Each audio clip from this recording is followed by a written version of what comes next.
minute, I guess. Let's call the meeting to order. Rob, can you call the roll, please? Sure. Commissioner Glorick? Commissioner Locks? Commissioner Locks here. Commissioner Volpe?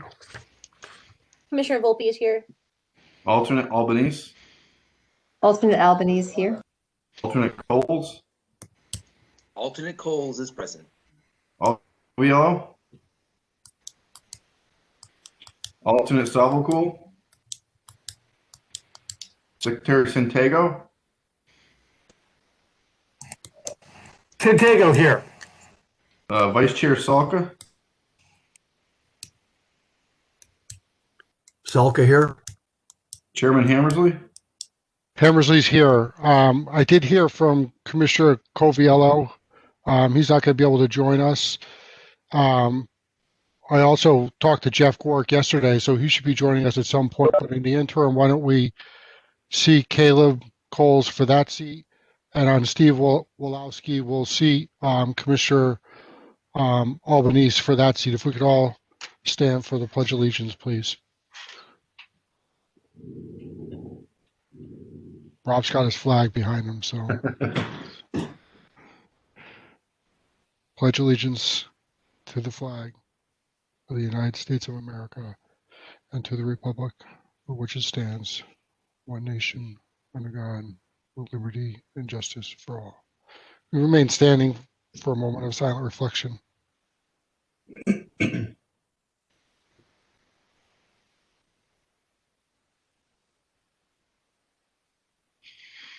Okay, thanks, folks. Item number 6 on the agenda, looking for a motion to approve the minutes from our last meeting on January 19th, 2021. Commissioner Salka, so move. Got a motion from Commissioner Salka. Do we have a second? Commissioner Locks, second. Second from Commissioner Locks. Is there any discussion? Any changes need to be made? Hearing/seeing none. All those in favor say aye. Aye. Aye. Any opposed? Motion passes. Moving on to the public hearing. Item 7A, Class Act Auto Wash Special Permit Application for a proposed car wash property located at 1656 Meriden Avenue, 291, 307 to 309 Meriden Waterbury Road in a B zone. Special permit number 648. Sev, I believe that you're bringing this out for us. Is that correct? You got to unmute, Sev. Sev, I cannot hear you. I can only request and unmute, and that's what I've done. Can you hear me now? Yes. Okay. Go ahead, Sev. Good Talk to evening, us. Mr. Chairman. My name is Seth Bovino, planner of Kratzer Jones, representing the applicant, Class Act Car Wash. The property is located at 1656 Meriden Avenue at the corner with Route 322. It's located in the northwest quadrant of the intersection. The land area is 1.33 acres, which equals 58,070 square feet. It is zone business, served by public water and sewer.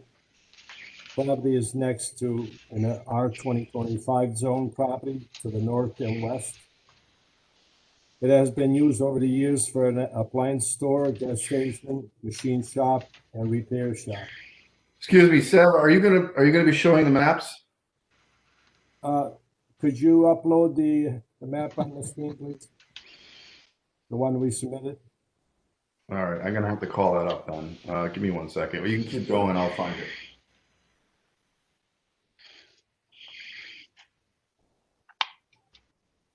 Go ahead, Sev. While he's bringing that up, Okay. keep going, please. We submitted 7 sets of plans, which included a property map showing existing conditions with topography, a 500-foot radius map with owners listed, and a general development plan showing the proposal. We notified property owners within 500 feet as required and provided proof of mailing planning department. The proposal before you is for a car wash with 2 automatic wash tunnels, one for campers and box trucks, and 2 self-service bay for regular cars. This use is allowed under Section 4-03.2B of the regulation by special permit per Section 8.00 of the regulation. Public sidewalks are proposed along the roadway, Route 322 at 120. The facility access is from Route 322 via a 2-lane, one-way driveway, which is on the bottom of the sheet on the left side. This 2-way opens up to a 3-lane, 100 feet approximately from Route 322 edge of pavement. The distance of the stacking from the edge of Route 322 to the first closest bay is 360 feet, which will allow for a stacking of 43 cars. The distance from the self-serve bay, the closest one to Route 120, is a minimum of 200 feet. Landscaping is provided all throughout the site. A combination of plantings, fences, and walls are used to provide screening to the residential properties. A lighting plan was provided showing that there is no spillage past our property lines. All fixtures are LED lights, full cutoff, and they are shielded. There are no mechanicals on the building roof. They are housed inside the building. The building walls are made of concrete blocks. The vacuums are located in the southeast corner of the site. The decibel readings show a 64 decibel at 60 feet from the vacuums, which is a normal noise level of possibly an office or multiple people working and operating a business. The facility provides plenty of stacking, entering, as I discussed, 360 feet or more, exiting 200 feet or more, with 2 lanes exiting. A traffic report was provided indicating that our facility traffic generation is low, that will have a minimal impact at the existing level of service in the roadway. The signal cycle at the intersection is probably 1 to 2 minutes, based on the time that takes to clear the intersection. Our cars will have no problem exiting the site. Any delayed backup will be handled within our site with no impact to the roadway.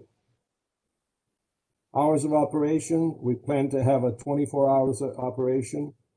However, it is slow after 11 o'clock and early morning hours. The lights will be dimmed after 11 o'clock.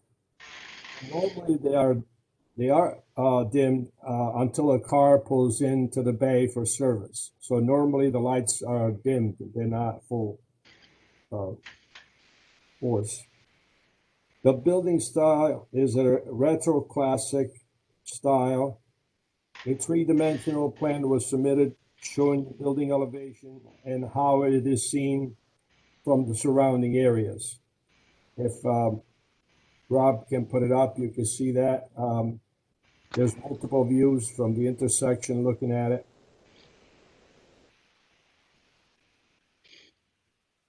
The site was designed for an emergency vehicle turning movements.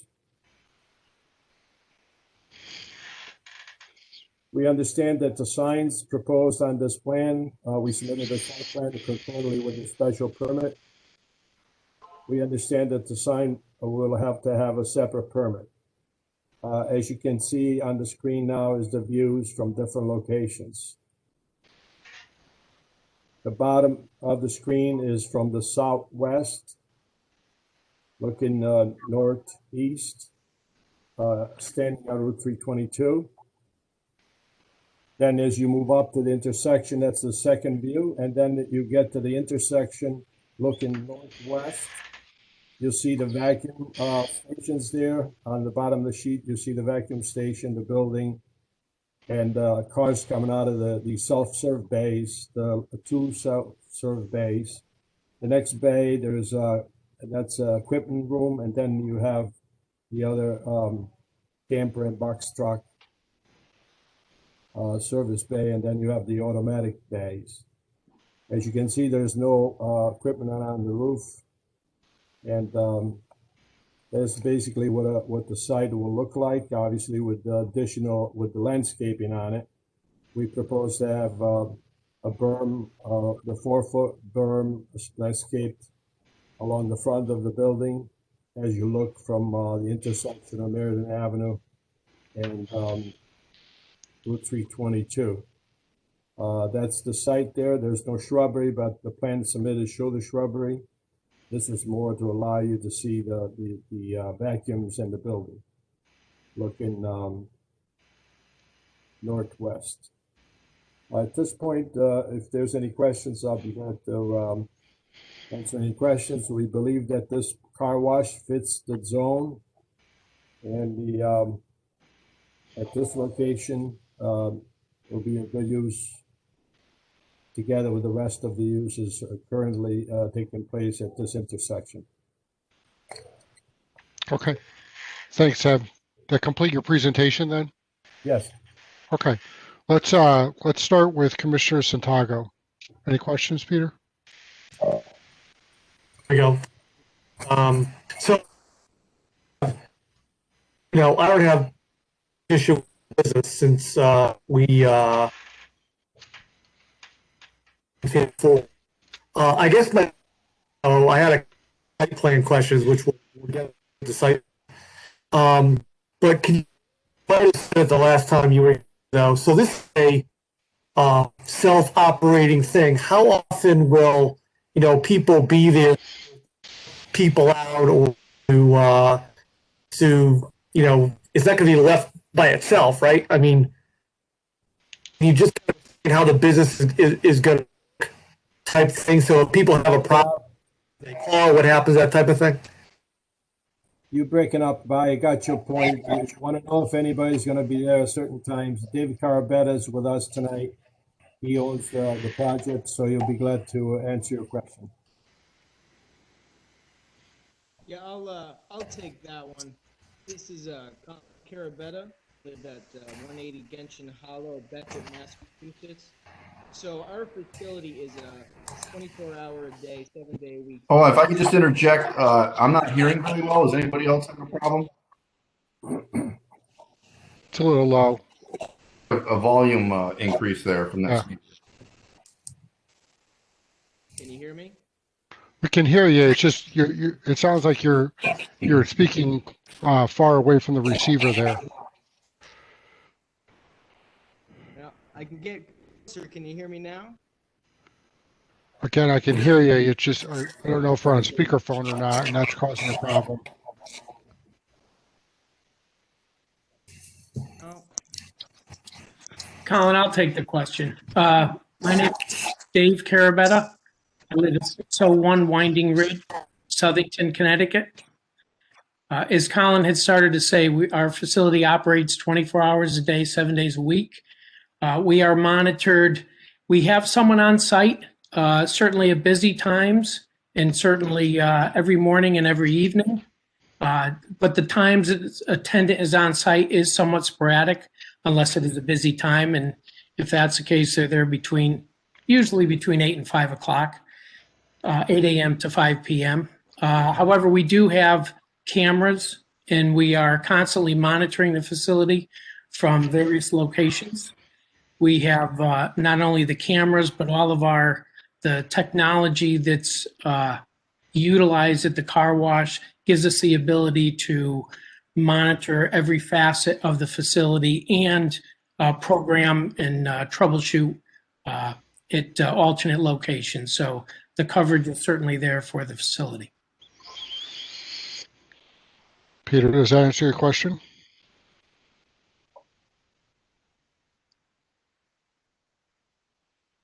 Unmute. And I guess part of the concern, and thank you for that, is certainly during busy times, times like winter when everybody's car washed. And you may have, I appreciate the number of cars that could, on the off chance that it's a busy car wash day and you get cars on Meriden Waterbury Road there, that could be a little dicey. So, particularly in a self-contained type thing, people could be taking their time, on that kind of a thing. So, if you run into this sort of deal in Meriden, and what you do about it, type out Meriden. So, I guess I'm just unsure about spillage onto a main road.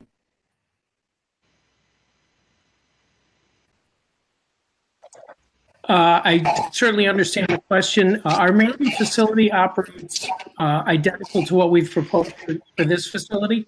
When we are that busy, we have multiple personnel on site. Do we ever queue cars past the entrance to our facility? No, we don't. We have enough.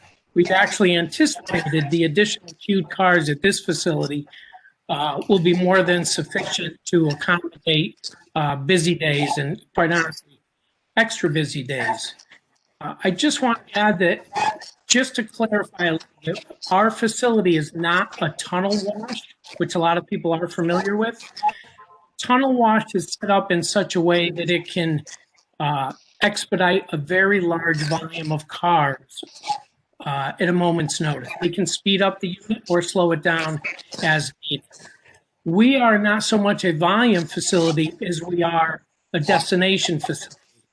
People that utilize our facility want to wash their own car, want to take their time doing it, and have the options available to them that they choose. So the volume that you would expect to see from the tunnel does not compare with what we would do at our facility. We can only have a number of approximately 12 to 24 cars per hour maximum usage of our automated portion, and the self-service, pretty much self-explanatory. People take their time, so really you're only looking at one car every 10 to 15 minutes would be utilizing the self-service bays. So the volume is considerably less, and therefore the anticipated stacking of cars is far more than an hour's worth of, I'm actually going to say it's more like 2 to 3 hours worth of queuing. So the option of being that backed up would be pretty slim. Does that answer your question?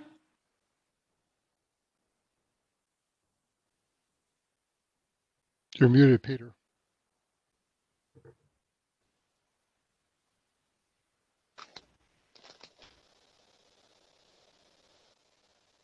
And again, reminder, I'm making sure I mute everybody when they're not speaking, because I am getting feedback from time to time. Yep, I should have been up there.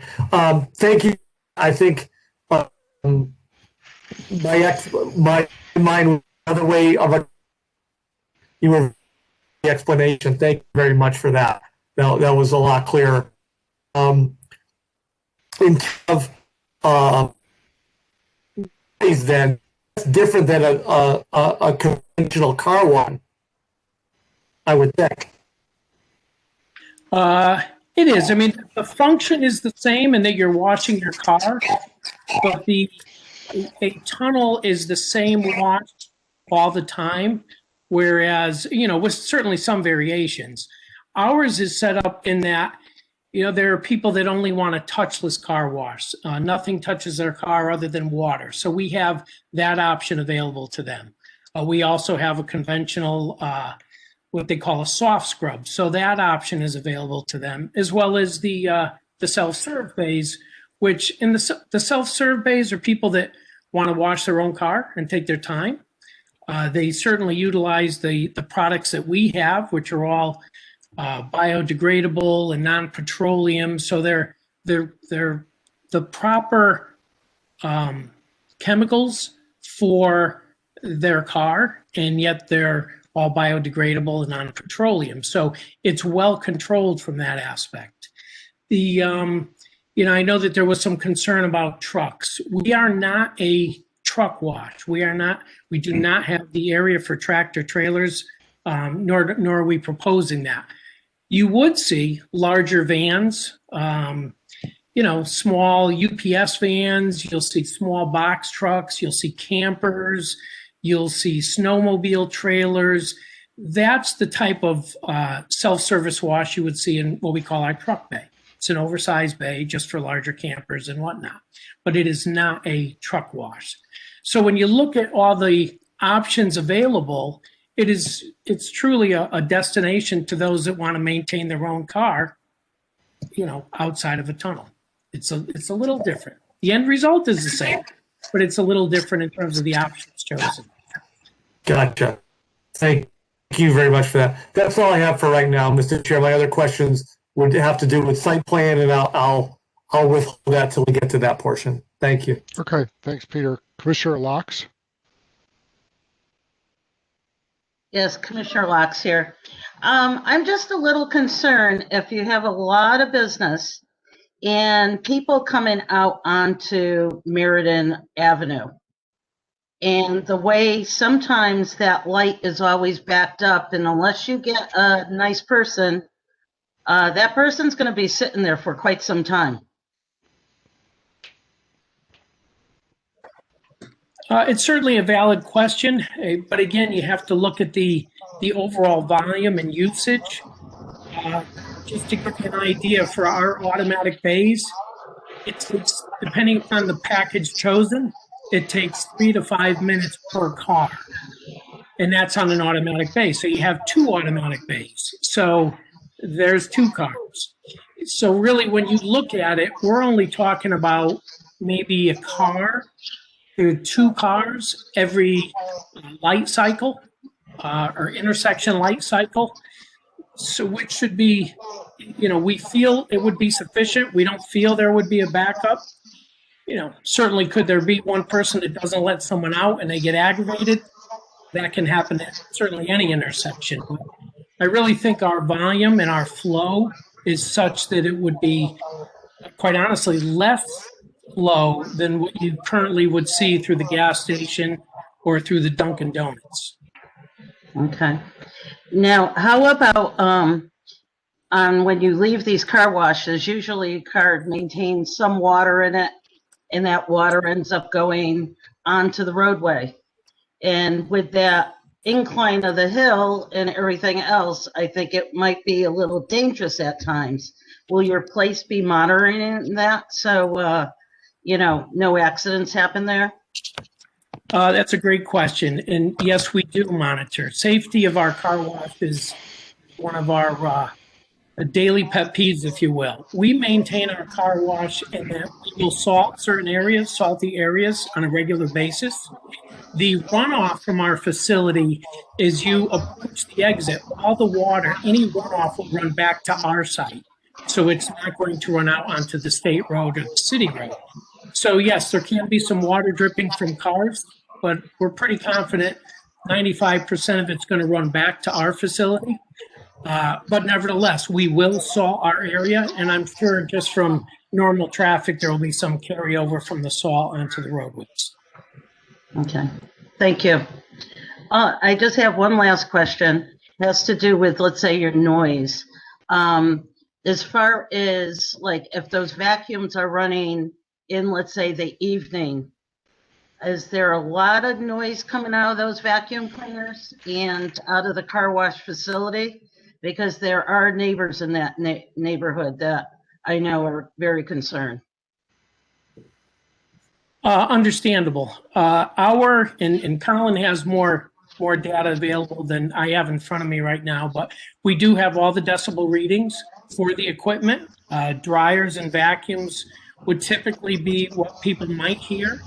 Our dryers, if you will, are a little different than other car washes in that you do not exit while you're drying. The car stays stationary until the car is dried. That gives us the ability to leave the door closed until the car is exiting in the winter months. But also the blower itself, the dryer itself, is housed in a noise-reducing environment. It has its own enclosure just to control the noise. And the actual decibel readings that we've gotten on our equipment is equivalent to an average intersection.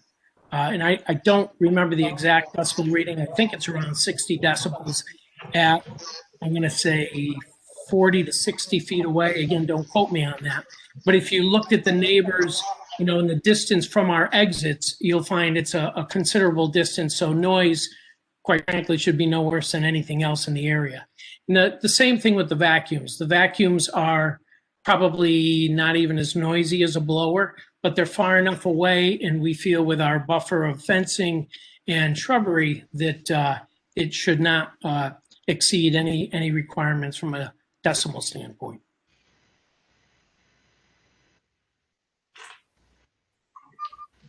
Thank you. No other questions. Okay, Sue. Good job. Commissioner Coles. Good evening. Hi. Hi. Thank you for making that presentation, Seb. So a couple questions, and I'll try to stay focused on this piece of it and not the site plan, and steer me right if I start to go astray. The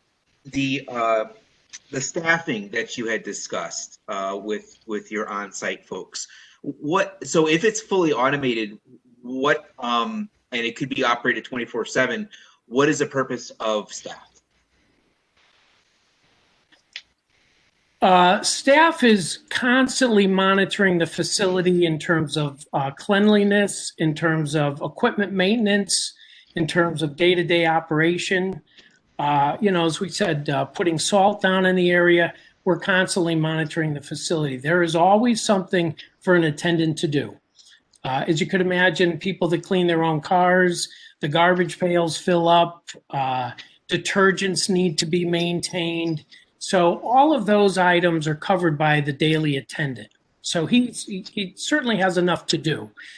Does he have a lot to do at night? No, not at all. The typical attendant, again, 8 to 5 for the most part.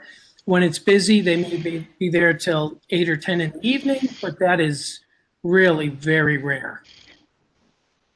Does that answer your question? Yeah, I mean, I guess my concern was that if you needed one during the day and we're going to run 24 hours a day, it's, I guess, primarily the person is there to pick up blown litter and maintain the equipment if and when it breaks, I guess. Oh boy, I think that's done. To fill chemical dispensers, soap, and things like that, and make sure that everything is functioning. It's primarily the general upkeep during the day, and then when night comes and business is slower, it kind of runs on its own without us pesky humans having to get involved. Not necessarily. Our equipment, our automated equipment is. I'm sorry. Our equipment is, again, monitored from either our other wash or, quite frankly, from our phone, like everything else. Between the cameras and the actual functions of the automated washes, they're constantly being monitored. And if there is a malfunction, obviously we're notified immediately. When it comes to having an attendant on site in busy times, we want to move the flow, as you could imagine. We're there to help people. And certainly when we open up for the first several months, we're there multiple hours because we're teaching people how to operate our facility. And once they're acclimated at the facility, quite frankly, in this day and age, they do not want to see an attendant. They want to come in, put their charge card in, get their car washed, and exit. And that's one of the beauties of the automated facility. Good. Okay. And I think, I'm not sure if this is a site plan thing. I'm a little bit, and I'm just going to kind of wind it back around just because I want to let you know that it's on my mind. Commissioner Locks mentioned about the sound and the decibel readings at the property line. Again, it's a little bit concerning to me, but not necessarily, and maybe you can explain this and give me some peace of mind. The automated wash bays, the 2 automated wash bays, those doors, you had kind of mentioned that doors close, and that's when the blowers do their do their magic. You did mention that it only happens in the wintertime. So could those garage door bays be closed for the drying process throughout the year, or is there a reason why we're limiting it just for the winter? And I guess, obviously the winter we want to decrease freezing. That's the obvious, but could we keep those closed to try to help reduce some of the sound? Because it is kind of a tube and it does kind of act like a speaker, I would assume, but is that a possibility?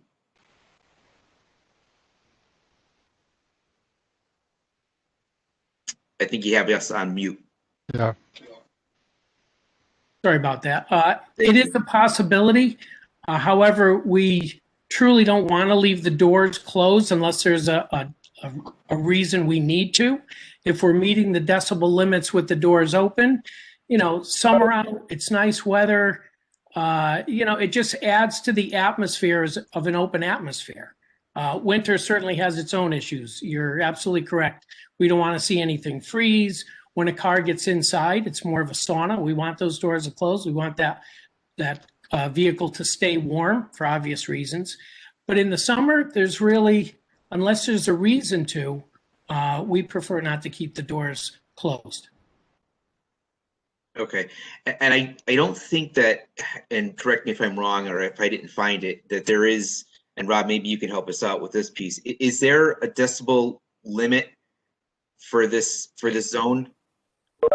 We don't, Rob Phillips, Director of Planning, we do not have a noise ordinance for anything other than construction activities during a construction project. Outside of that, there's no enforceable noise ordinance. So I think that the applicable zoning regulation would be that it would be considered a nuisance across the property line, right? And that's in the eye of the beholder. Yeah, that's for in the special permit stipulations in your regulations. Those are the types of things that you would be considering. Okay. All right. You know what? I'm gonna pull back and let the process move forward. I'd like to hear a little bit more as the rest of the commissioners ask questions. So I appreciate your time. Thank you. Thanks, Caleb. Commissioner Albanese, any questions?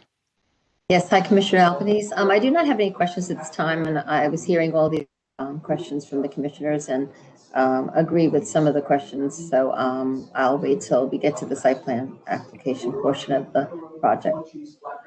Okay, thank you. Commissioner Volpe.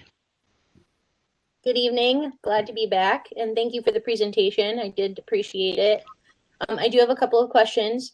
My first is concerning the use of public or private water. Could you just remind me, is this going to be private or public water? It is public water, but we aren't ruling out the fact that we may put in our own well. We are not opposed to that by any means. Our water is such that if we do employ our own well, which again, we are not opposed to doing, the only thing we would have to do is figure out a way that works with the city to monitor the flow going into the sewer system. But yes, we could go either way with the water. Okay, thank you. And my second question is, we've been speaking a lot about attendance. It is exciting to see that this will bring some jobs to that area. That's always a positive thing for our town. My question is, especially regarding this issue with noise, will there be an attendant overnight monitoring, I assume we're talking about one vacuum, and I'm a historian, not a mathematician. I say that a lot because I don't get it. So we could talk 60, let's say me and all my friends want to go at 11 p.m. to wash our cars together, and we all vacuum our cars at the same time. Will there be someone there to kind of say, okay, at this hour, we can't have all the vacuums running? Or is that kind of just going to be, we hope that there's not 15 cars there at 11 p.m. That's just an example. No, it's a good example. It's a good question. I can only tell you based on our experience, 90% of our work is, let's say 8 to 5, or let's say 70%, 80% of our work is from 8 to 5. You'll see some flow of vacuum usage in the evening, maybe till like 8, 9 o'clock, but not a high volume by any means. And you really won't see any after that, other than quite frankly, the typical, my pet made a mess in the car and I needed to vacuum it out, or I spilled a gallon of milk. It's not common, but you will see one or two people from third shift on their way home from work.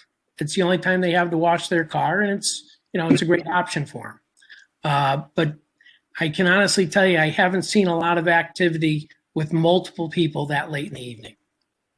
Okay, thank you. I appreciate that. My only other question for Ross, actually, did we get any comments back to the engineering comments sent? That'll be for when we discuss the site plan, but I'm just wondering because I have some questions that are on there. Yeah, I don't believe we got a response to comments yet. Jim, you might want to, if you have anything to say on that. Jim Grappone, Assistant Town Engineer. I have spoken to the engineer of record a couple times, but I have not received responses to comments yet. Okay, thank you. I appreciate it. I have no further comments or questions at this time. Thanks, Christina. Commissioner Solka. Yes, so a lot of my questions have been asked and answered. I basically have three. On the box trucks, which have a backup horn every time they back up, is there a need in that car wash in the layout when they come in and go out? Is there any need for a truck to be backing up under normal circumstances?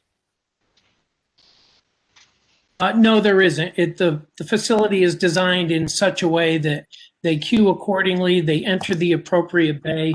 They can choose that bay far ahead of time between the signage on the building and whatnot. So when they enter the bay, it's one way in and one way out.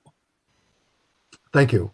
My other question would be, what, on your experience with your other car washes, what are the busiest times during the week and on the weekends for the car wash? I know you said 8 to 5, limited at night, but during the day, when are you consider your peak periods of time? It can vary, but the bulk of it, I would say, it's pretty well spread out during the day. However, you do see an influx, people going home at the end of the day, whether they're going to the gas station. If the car wash is handy, they'll drive in the car wash. So let's say between 3 and 5, you'll see a little more traffic. On a Saturday, you will see more traffic, certainly throughout the day, but it tailors off towards latter part of the afternoon. And on a Sunday, you'll see some activity start later in the morning, say around 11 o'clock, 12 o'clock, and that'll subside, let's say around 3 o'clock. Thank you, because and you said 3 to 5 during the week.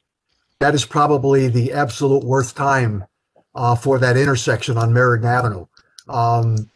You can't even get out of Henny Penny for that at that time because of the traffic coming onto Meriden Avenue from 691. So that's going to be a concern of mine. The third comment you made, and I think Christina asked it, are you going to use well water or city water? And maybe Jim can answer that or Rob. If they decide to go with the well, how does that impact the neighbors? Because I know the neighbors mentioned on a couple of their comments that they have wells. One of them mentioned behind their house, I believe. How would that impact the water flow to the neighbors' wells? Because you're going to be using a lot of water if you decide to go with well water.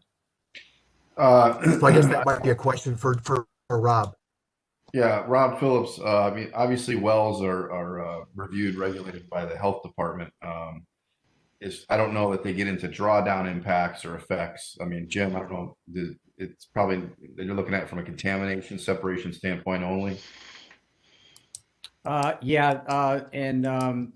The water department will be looking at that, Jim Grappone. And the first thought I also had was drawdown.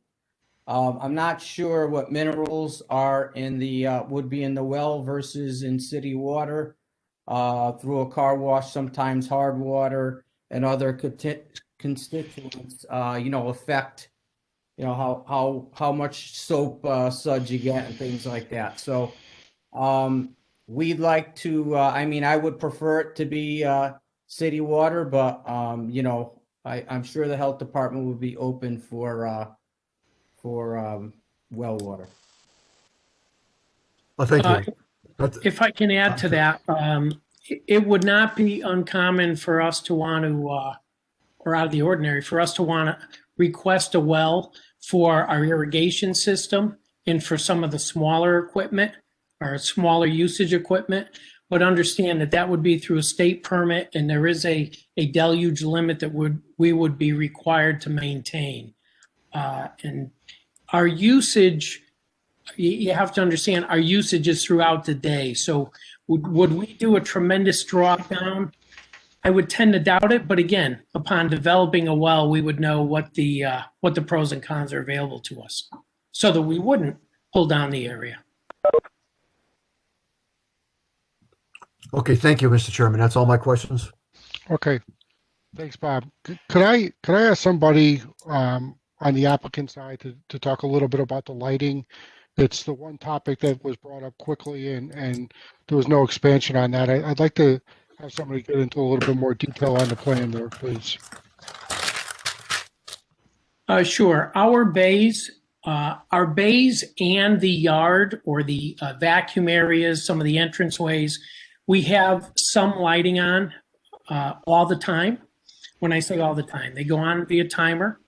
When it gets dark, approximately, and don't hold me to it because I don't have the plan in front of me, but approximately 50% of the lighting stays on. When a customer enters the site, the lighting will increase based on the area they've gone to. In other words, if they go into our automatic bay, the lights will increase. And when I say increase, it's not so much a dimmer, it's just the light itself. 50% of the lights will be on, it'll go to 100% of the lighting. And the same thing upon exit. If you're in a vacuum area, the light will be brighter. And then upon exiting, certain time period, the lights will go back down to the, let's say, 50% level. Okay, and is there any, those lights are directed away from the adjoining properties and onto the site, so they're down lights? That is correct. My son Colin could answer better, but I don't know if he has the reception to do so. Okay, and you mentioned their LED lighting, auto shut off, and that's shielded. So I want to make sure that any lighting isn't providing any glare to any neighbors or anyone else, and also a little bit about the not wanting to cause that night glare or pollution that tends to be a problem in busy areas every once in a while. So want to minimize that as much as possible as well. Understood. Okay. So now that commissioners have asked questions, they're going to open it up to the public, and we'll start with any member of the public who wishes to speak in favor of this application. Please identify yourself and let us know what your thoughts are.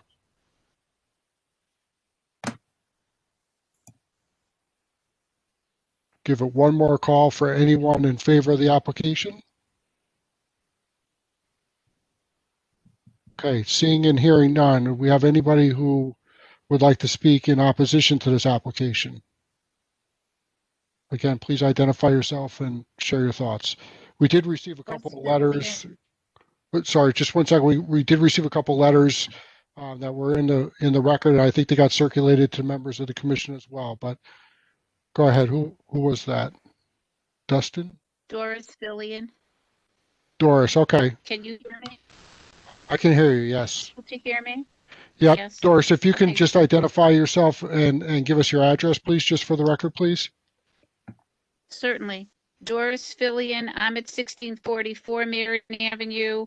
I am the most affected by the proposed car wash. It would border me on two sides of my property. And I have many concerns. I did send in my very concise reasons for objecting to this particular business being inserted between 5 properties, which includes mine. And I also looked up several case laws that support the information, so I won't repeat those because I think all the commission has the opportunity to read what I wrote, correct? I read it. Yep. We Did did the get other your comments commissioners have a chance? several days ago, so there was time for people to read that, yes. Okay, good. Okay, so I would like to begin by commenting on some things that have been said this evening, mainly by Mr. Carabetta. First of all, wanting a 24-hour operation is just, it just seems insane to me.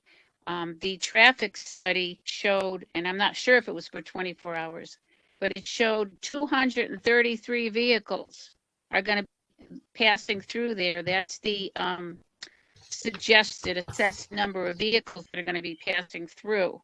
And that driveway will run parallel to my driveway and basically my property. So that's very concerning. I hope that they wouldn't be allowed the 24 hours. Another statement that he said they're not looking to accommodate a large volume of vehicles. They just want to accommodate people who want to wash their cars. Well, 2.9 miles down that same road, Merritt and Waterbury Road, is E-Wash America. And it's very nice, very accommodates whatever people want to do, which makes me just even more sure that this is not a suitable location for another car wash, especially with this talk about the lights and Mr. Carabetta spoke about the noise, and he said he wasn't really concerned about the neighbors. We will hear the dryers and the vacuums. I don't know if there's other neighbors here that on this site tonight that are going to question that, but there's basically no way to eliminate the noise on two sides of me. With that plan, there's vacuums and there's self-serve on one side, and there's the big elements that are going to be built for the automated section. And another thing that he said was that it was going to create a lot of jobs. Well, there's a lot of other businesses that could go in those areas, those commercial areas, that create a lot of jobs. This is basically an automated situation. He's got some staff that are going to be cleaning and adding the chemicals or whatever they need. And then the lighting, he said the lighting's going to be on all the time, 50%. It's going to go on brighter when people come. And we've already got the traffic study that says 233 people are coming per day. I have a very serious concern about the water. I don't care whether he's using well water or city water. That water, like he even said, he's going to have it coming back to their property, not going out on the road. Well, the road is a concern because there is an icing problem there, and I did deal with that in my objection letter. But the water that's going to come back on the property, my well is in my backyard, and that's adjacent to the property. And I have found case studies where this particular type of operation was not allowed because they do use chemicals. There's the possibility of chemicals. There's the possibility of stuff from the vehicles that are leaking. It's the tainted water from the vehicles that all can go into the ground, and that could be deadly water to me. And another comment he made is he doesn't want to close the doors or to keep the noise out. He wants it open for nice weather, environment, open atmosphere. Well, guess what? That's what I want for my yard. I want quiet. I want nice weather. I spend a lot of time outside. I have company, children. There's a 4-month-old baby living in that house right now, in my house. And I want to add, too, that my family has owned that house for 85 years. We love Southington. We've always been very, very happy, even with the corner traffic, which is horrific. And please do a town traffic study, because you will find that the things some of the commissioners mentioned are underplayed. I live, I'm like the first house in now, third property in. It's almost impossible to get out of my driveway. And to think that people are going to come out on a double lane and they're going to turn left, there's going to be a ton of accidents.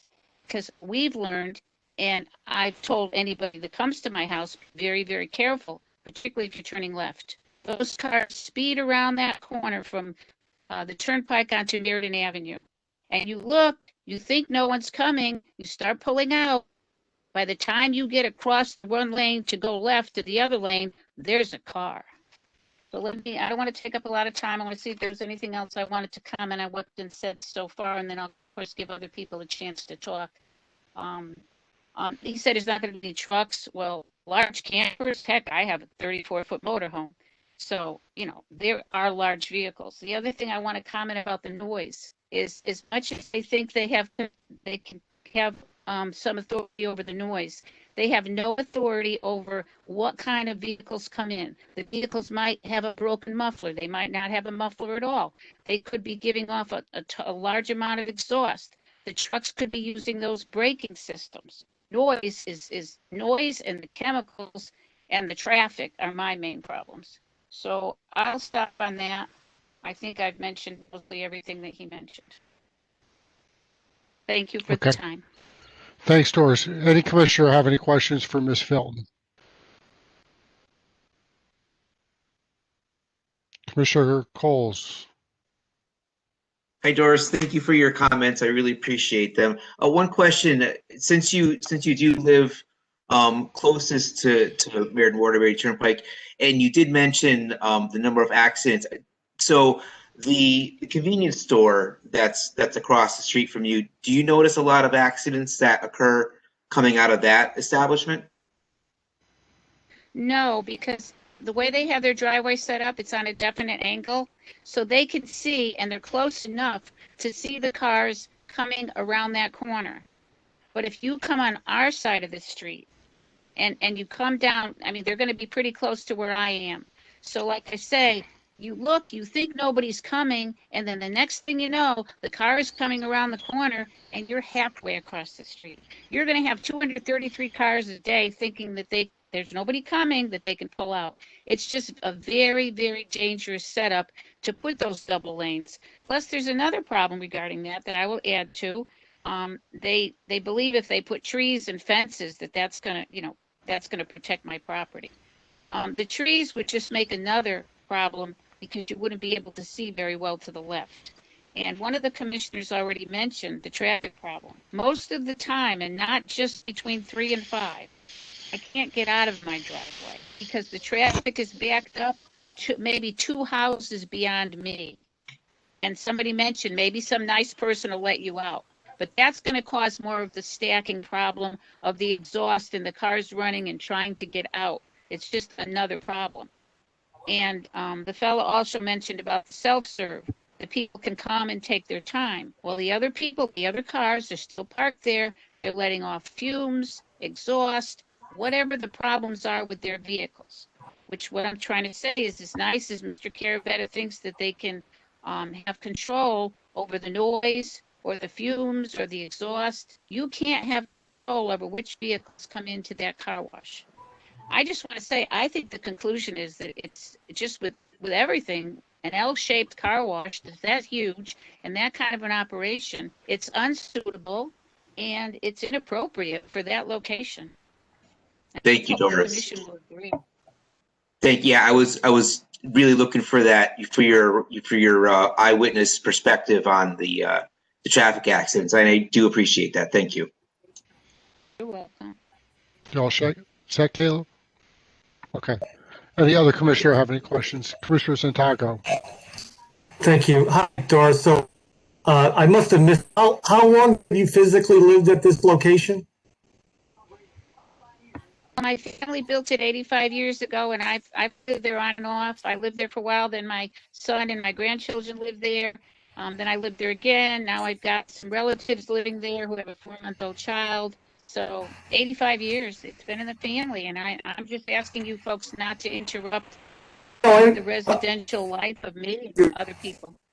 I get it. So you're there now, you're that's fine. So 85 years my family has lived there. Yes, 85 years. It was in 1935. Gotcha. And we've updated it. I recently updated it. We take very good care, beautify it, yep. But we need to be able to enjoy it.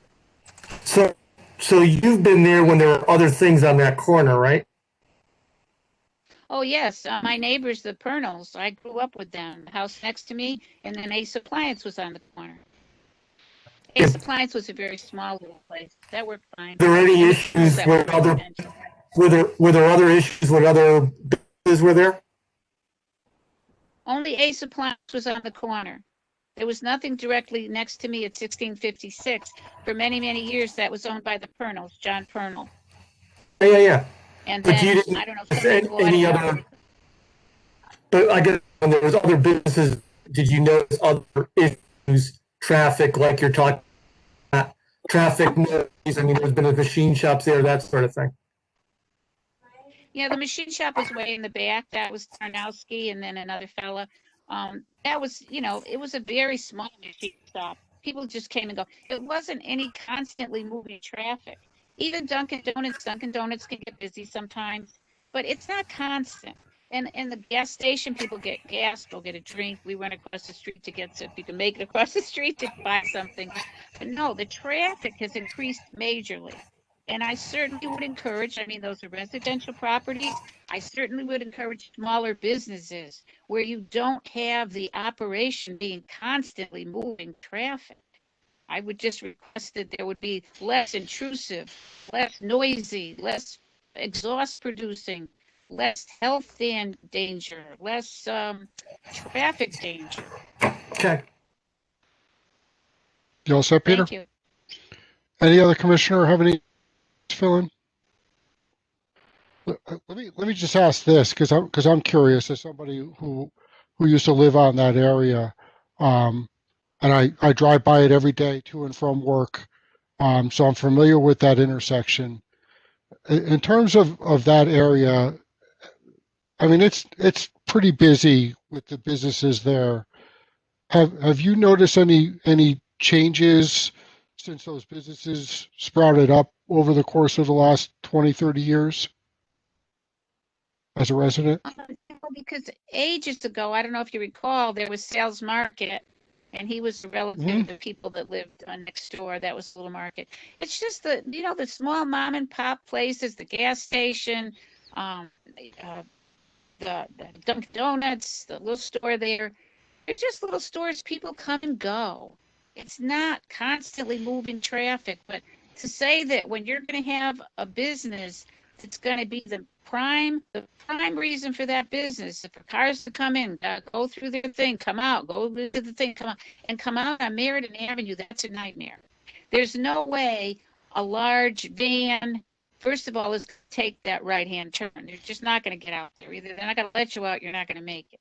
And you're not going to make it, you're not going to make a right-hand turn. You're not going to make a left-hand turn because anything smaller than a regular car is not going to have time to get out there. Like if you've driven by there, you see the way the cars speed. They start speeding about at the 691 ramp, and they speed right around that corner. And they're in front of me before you know it, and they think they're going to put a double lane that's just going to go out into traffic. This isn't a side street. This has gotten very, very busy. In fact, that's why I let my hedges grow taller, because there's usually cars parked beyond my house just waiting to get out.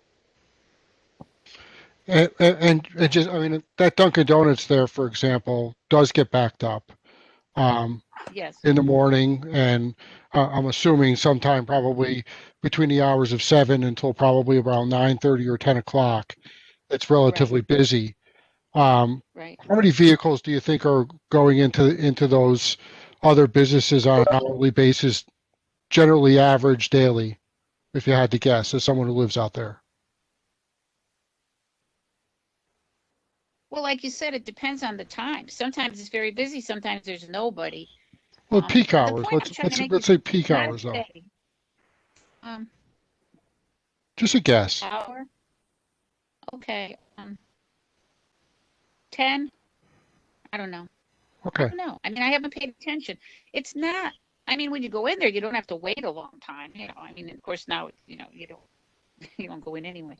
But I'm just trying to make the differentiation between a normal business operation where you come, you get what you want, and you go, to where the whole idea is constant moving, constant noise, constant fumes, constant exhaust, constant lighting, and they want to be open 24 hours. I mean, these places aren't open 24 hours. Well, It's just, traffic's gotten much worse, and to add this would just be a nightmare, especially coming out on Meriden Avenue. I don't care which way you're going. Mr. I don't know if I Chairman. answered your question. I don't want to guess. I don't want to guess it because it's not I don't something know what's happening with my mic. Okay, Can you hear me? Mike Riccio has his hand up. He's part of the applicant. Mike, usually what we do is we let people, the applicant respond after everybody's had a chance to speak. So. Okay, thank you. I would just say it's not a problem. The situation at Dunkin' Donuts, the gas station, not a problem. But adding to it, adding 233 cars per day as an estimate of their traffic study, that would be a nightmare. Okay. And just on the car wash that you cited down the road there on the corner of Old Turnpike and Merida Waterbury Turnpike, that's a similar operation. If I'm hearing it correctly, it's a automatic car wash. They have, I think, one bay off to the right-hand side. The far piece of that property is an automatic. The other bays, I think there's two, maybe three bays that are self-serve type of thing. So, but you don't have a problem with that car wash down there. No, and that's where people go. That's where everybody in the neighborhood goes. It's 2.9 miles away, straight down.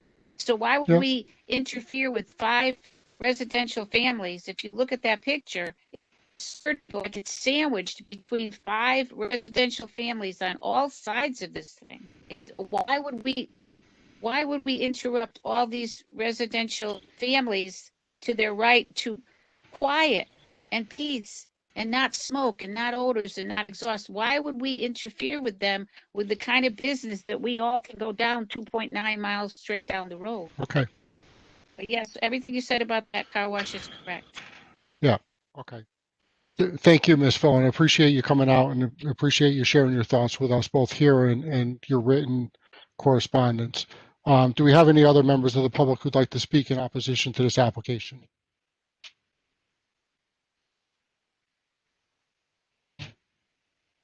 Give it one more call. Any other members of the public who'd like to speak in opposition to this application? Yeah, Mr. Chairman, I have 2 call-in numbers. I'm just going to unmute them right now. Okay. Or requested, I should say. Okay. So any call-ins only, if I'm requesting to unmute, you have to hit *6 on your phone.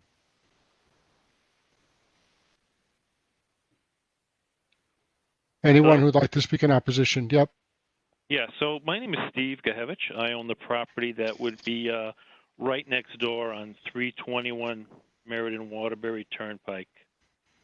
And okay, Steve, go ahead. I'm not opposed to this. You know, I don't want to stop somebody from making a buck. You know, I'm in the same boat they are. But my concerns are, one was for the noise, and I think what I've heard today, I do feel better about the control of the noise.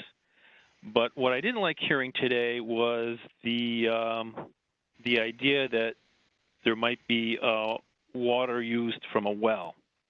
I am currently on well water, and I think Doris may also be on well water.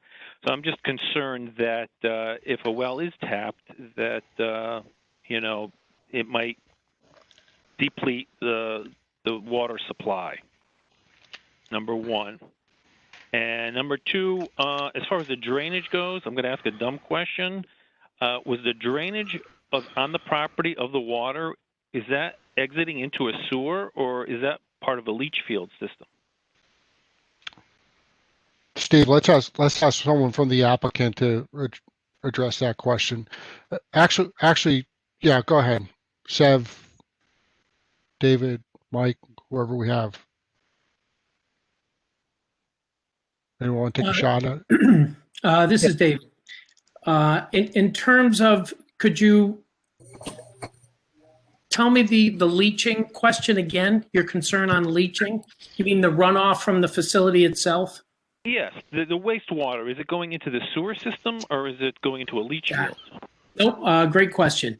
No, our facility has a very detailed pre-treatment system for all the water that goes through the wash cycles. What happens is it goes into a series of separators.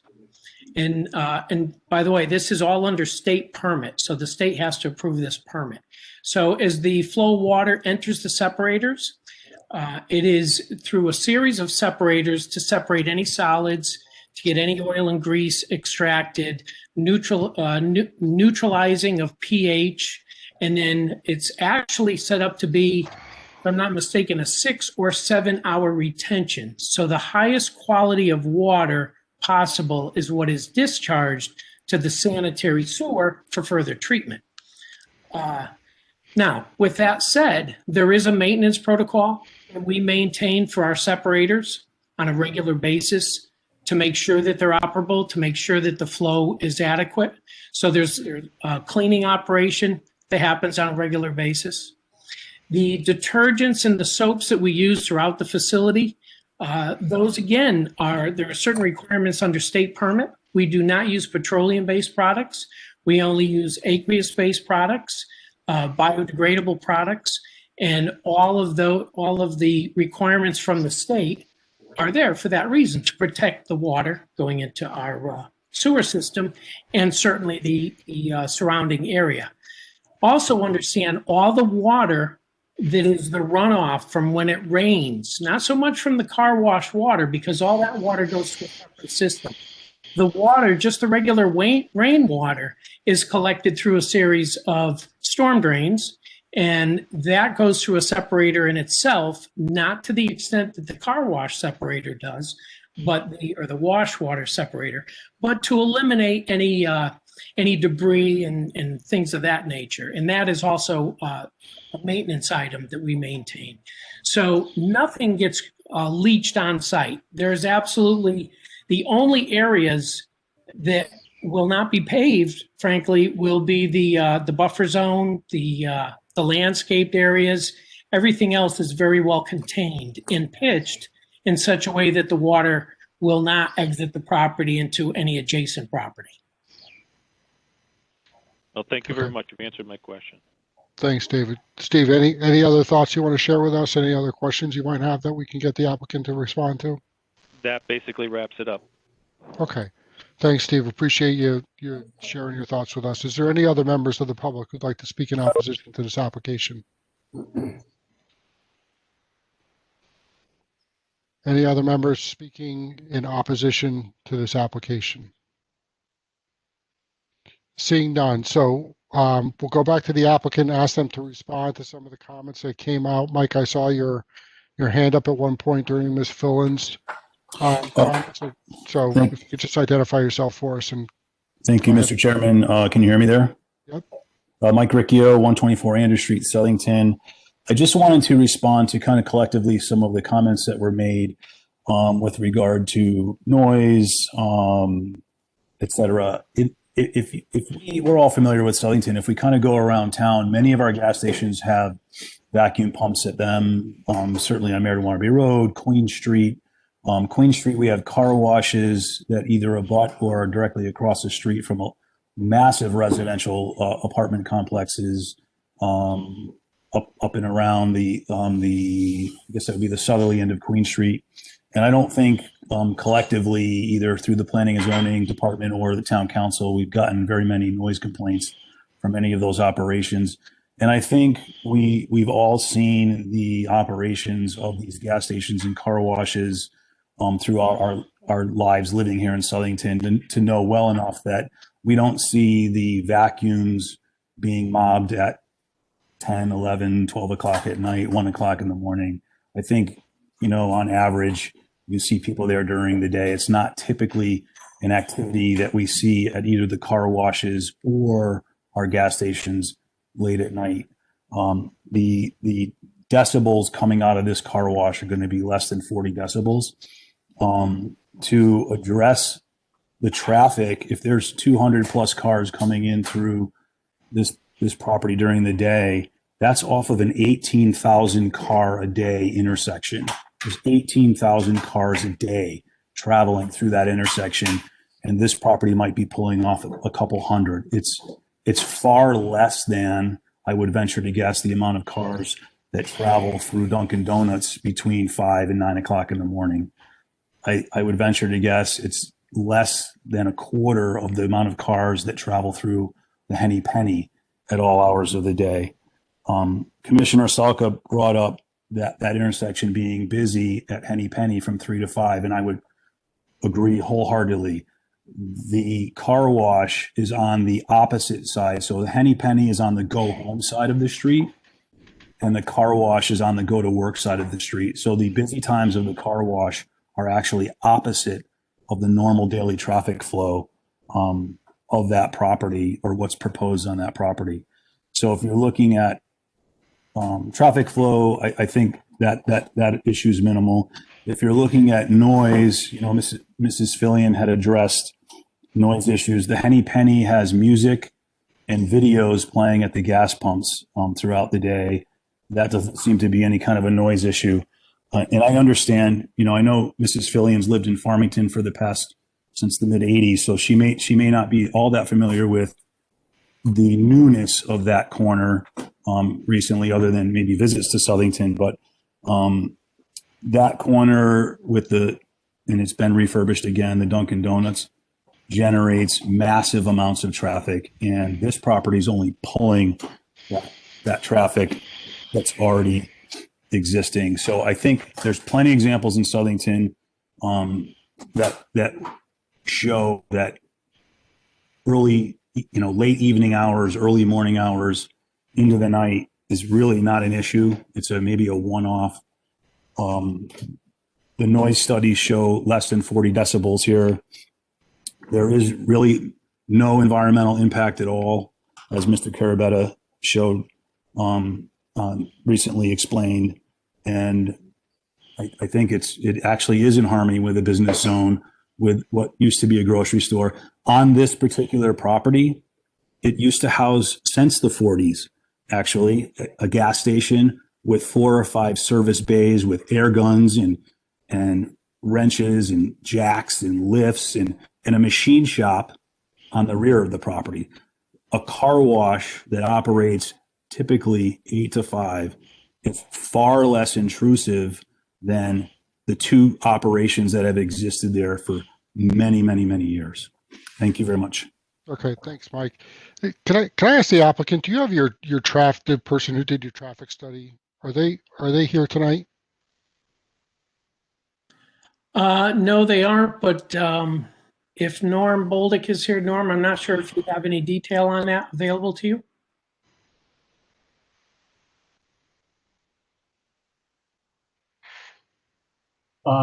What specifically would you, this is Norm Bolduc from LRC Group, prepare the plans. I may be able to answer some of the questions. Also with us is Rich Reynolds, project engineer for the site. He may also have some information regarding that. So Norm, here's my question, and I've asked this before. Forgive me for not recalling this if I've asked you all this before, but you do the AM, PM peak hours. You also have in your traffic study a Saturday midday peak. I'm just wondering, what are those hours? For example, so when you say an AM weekday peak hour, what are the hours that are referred to as AM peak? I believe that is travel time to work, probably like 7 through 9 or 7 through 10. Okay, and how about a PM peak time? What are those times?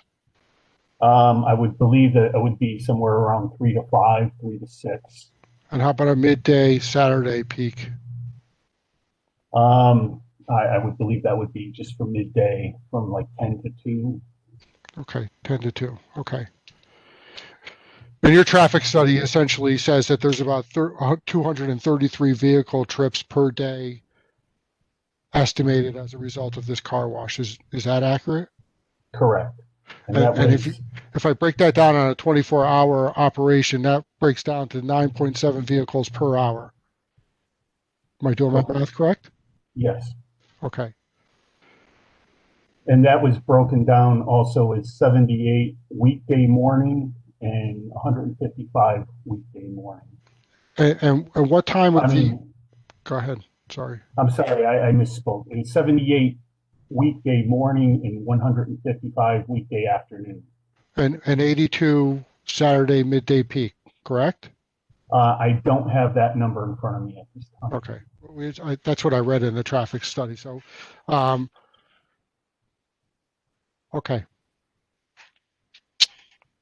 Any other questions from members of the commission?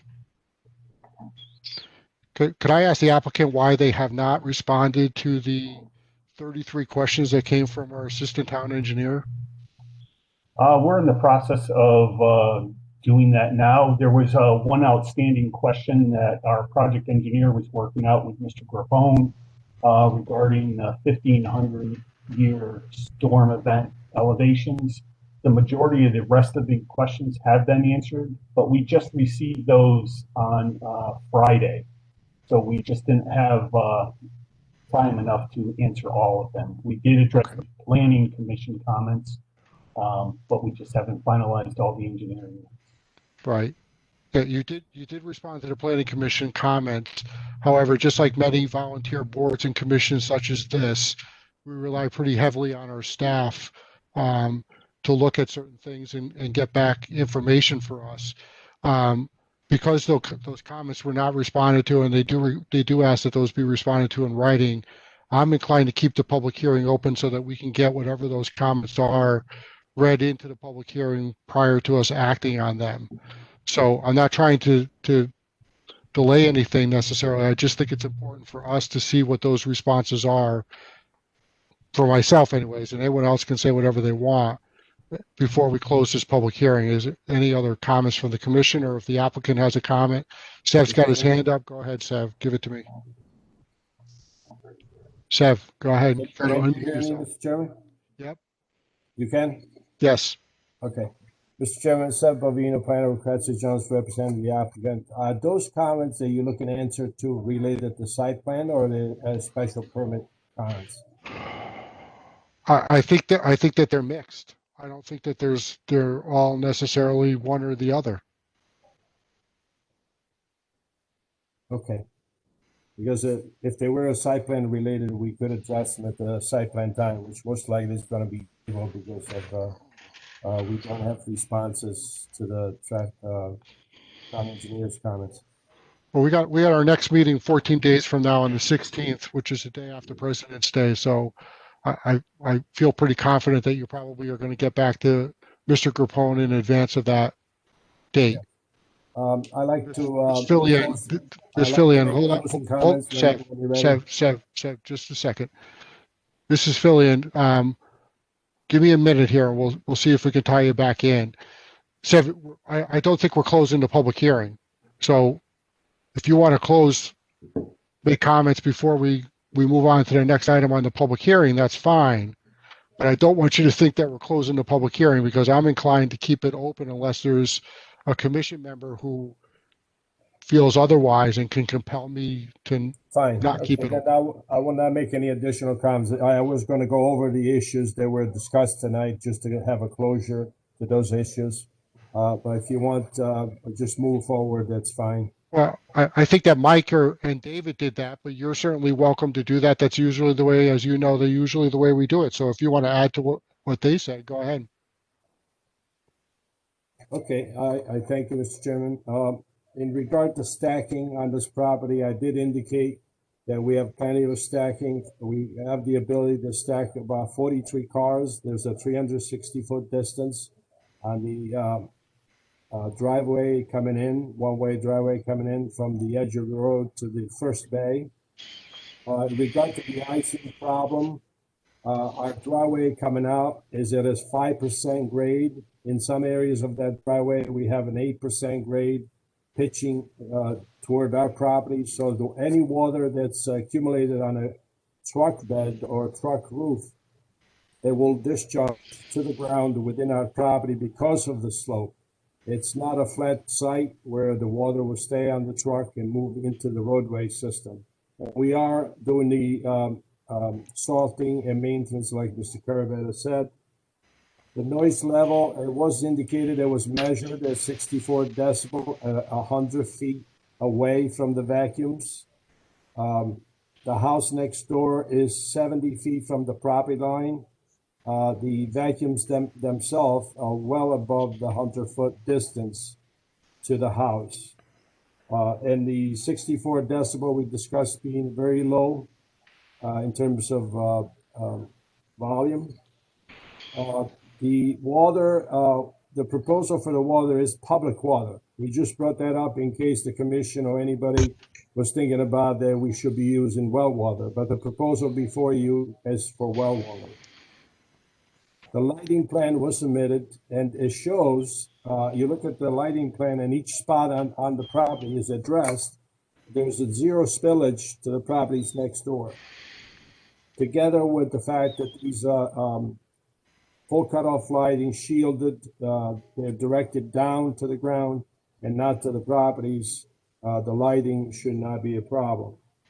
There's generous landscaping proposed all around the property between evergreens, low flowering shrubs to the north, to the west, and to the northeast. In addition to that, we have fences and walls to add to the shielding to the properties. In regard to the traffic study does indicate that it's going to be a level of service C or better at the intersection. And 20% of the traffic already is on the roadway that comes to our car wash. Regarding the pollution problem, as it has been indicated, all the catch basins are equipped with the hoods, which prevent any kind of oils from migrating into the ground, and they have 4-foot sumps, so they'll be maintained on a regular basis, and the oils will not migrate into the storm system, out of the storm system. There was a concern about trees along the roadway. The proposed trees will not be in the sight distance. That is why it was mentioned that we're not going to put these trees 10 feet away from the edge of the road, that they're going to be planted through the property as required, but will not be in the sight distance area.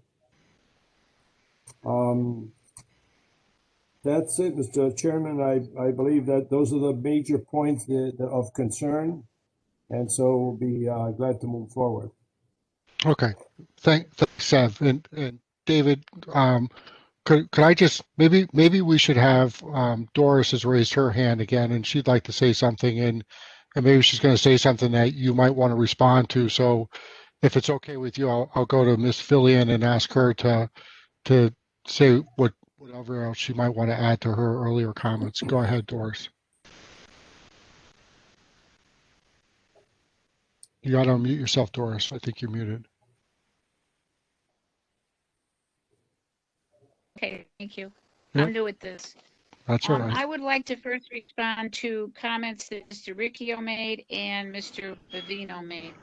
Mr. Riccio, I don't want to be rude, but he insinuated that I'm not there, that I live in Farmington. I do have a home in Farmington. I spend a great deal of time in Southington, 1644. My family, my son, daughter-in-law, grandchildren lived there for years. They actually just recently moved. I was there at least every other day. So I object to him trying to tell me I'm not familiar with the traffic. I'm not familiar with the place because I live in Farmington. I do own my home in Farmington. So that's first that he said. The other thing he said is, also I want to, I think it was something he said, or Mr. Bavino, I'm not sure. But first of all, somebody mentioned 8 to 5, but they're trying to get a permit for 24 hours. And somebody said, okay, so the calculation is 9 point something cars per hour, but that's wrong. Earlier, Mr. Carabetta said 12 to 24 cars per hour. If you multiply that times 12 hours a day, that's over 300. And also it was said that it's a different traffic pattern. It is not a different traffic pattern. They're going to Merritt Waterbury Road. They probably should come out that way. They'd be safer if they could come out somehow at the light. Of course, that would be a problem too because there's already people at the light. But to say it's a different traffic pattern, it absolutely is not. If you try to turn right out of that double lane, you're going to be stuck because you're not going to get out to start with. Try to turn left, as I said before, anybody familiar with that area? By the time you cross the first lane and you think you're okay going left, there's a car speeding around from Merritt Waterbury Road into Merritt Avenue. The other thing he said is there's music and such at Henny Penny. Henny Penny, I don't mean to be rude, sir, but Henny Penny is not surrounding me on two sides of my property. I don't know if you're aware. They're going to be taking up my entire back of my property and the entire one side of my property. So Henny Penny is not a fair talking about that like we're talking apples and apples. That's apples and oranges. I'm across the street diagonally, not that it's right next to me. Let's see. Also, he said, Hey, Doris, Doris, yes. Doris, can I interrupt you for a second? Because, you know, one thing that I pride myself on, and I think members of the commission pride ourselves on, is being respectful to people. So I don't want to get down into a he said, she said type of thing. And every comment that you've made has been prefaced by he said. Let's talk about the application. That's what we're here to talk about. I don't want it to become, you know, I don't like that they said this. And right. so No, when you I preface something by apologize. saying I don't want to be rude, I just want you to be respectful, please. I'm trying to. I just wanted to respond to comments that Okay. he made that you know are not true. I'm just trying to say this was said and this is what I feel, or, you know, I don't want to be disrespectful. But he also mentioned that previously there was a gas station and a machine shop behind it. That was 60 years ago. The traffic has changed immensely. So again, I'm just trying to say, I don't think it's fair to compare like my property and the car wash to my property in Henny Penny, or to say, talk about a gas station that was there when I was a child 60 years ago. And another thing, let's see, I know Mr. Pavina was trying to explain the distances, and he said that there is 100-foot distance between the vacuums and my house. But we spend a lot of time in our yard, so I need it to be considered to my property line, please, not to my house. And again, he explained very nicely that the cars will be parked so far apart, and he doesn't feel stacking will be a problem. But the cars waiting so many distances apart, there's no way they can prevent them from what kind of vehicles come in. If they've got major problems with exhaust, they don't have a muffler. That was the point I was making with that. And at some point, I also would like, I made some notes regarding the written responses that came back to planning and zoning. I'd like to just comment at some point on what I saw regarding the responses. But Doris, I apologize if I was discourteous to anyone. I don't want to be. No, I don't think you were. I just want to make sure that we stay on track and you talk to members of the commission. We vote. The applicant doesn't have a vote on this. We do. So when you're addressing the commission, you're addressing the 9 people that are here. But let me just fill you in on process, because I don't know if you've been through this process before. The public hearing is going to remain open after tonight. It will remain open and continue until our next meeting on February 16th. At that time, you and any other member of the public has the opportunity to come back and speak again about what this application is. And at that time, you know, maybe you'll have the responses, or I assume we'll have responses to the engineering department questions and comments. And, you know, maybe that's a better time for you to address those in a wholesale fashion, as opposed to going through the planning stuff. Now, having said that, if you want to address the planning stuff, I mean, you can do that.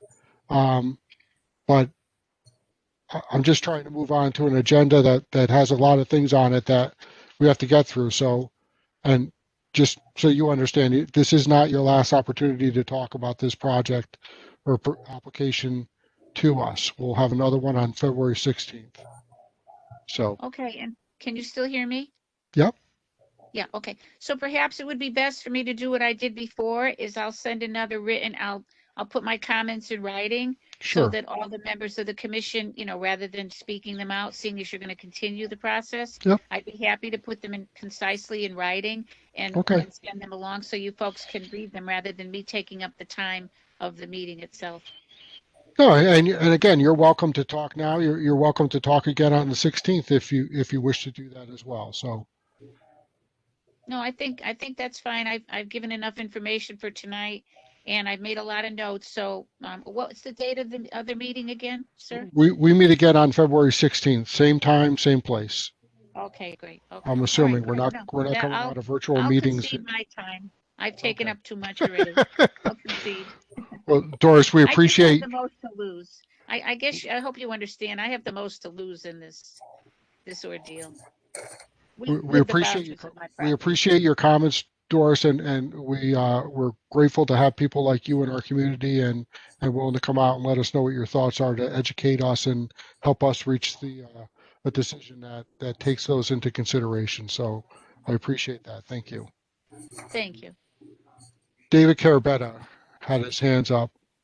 Applicant David, if you could just identify yourself for the record and go ahead.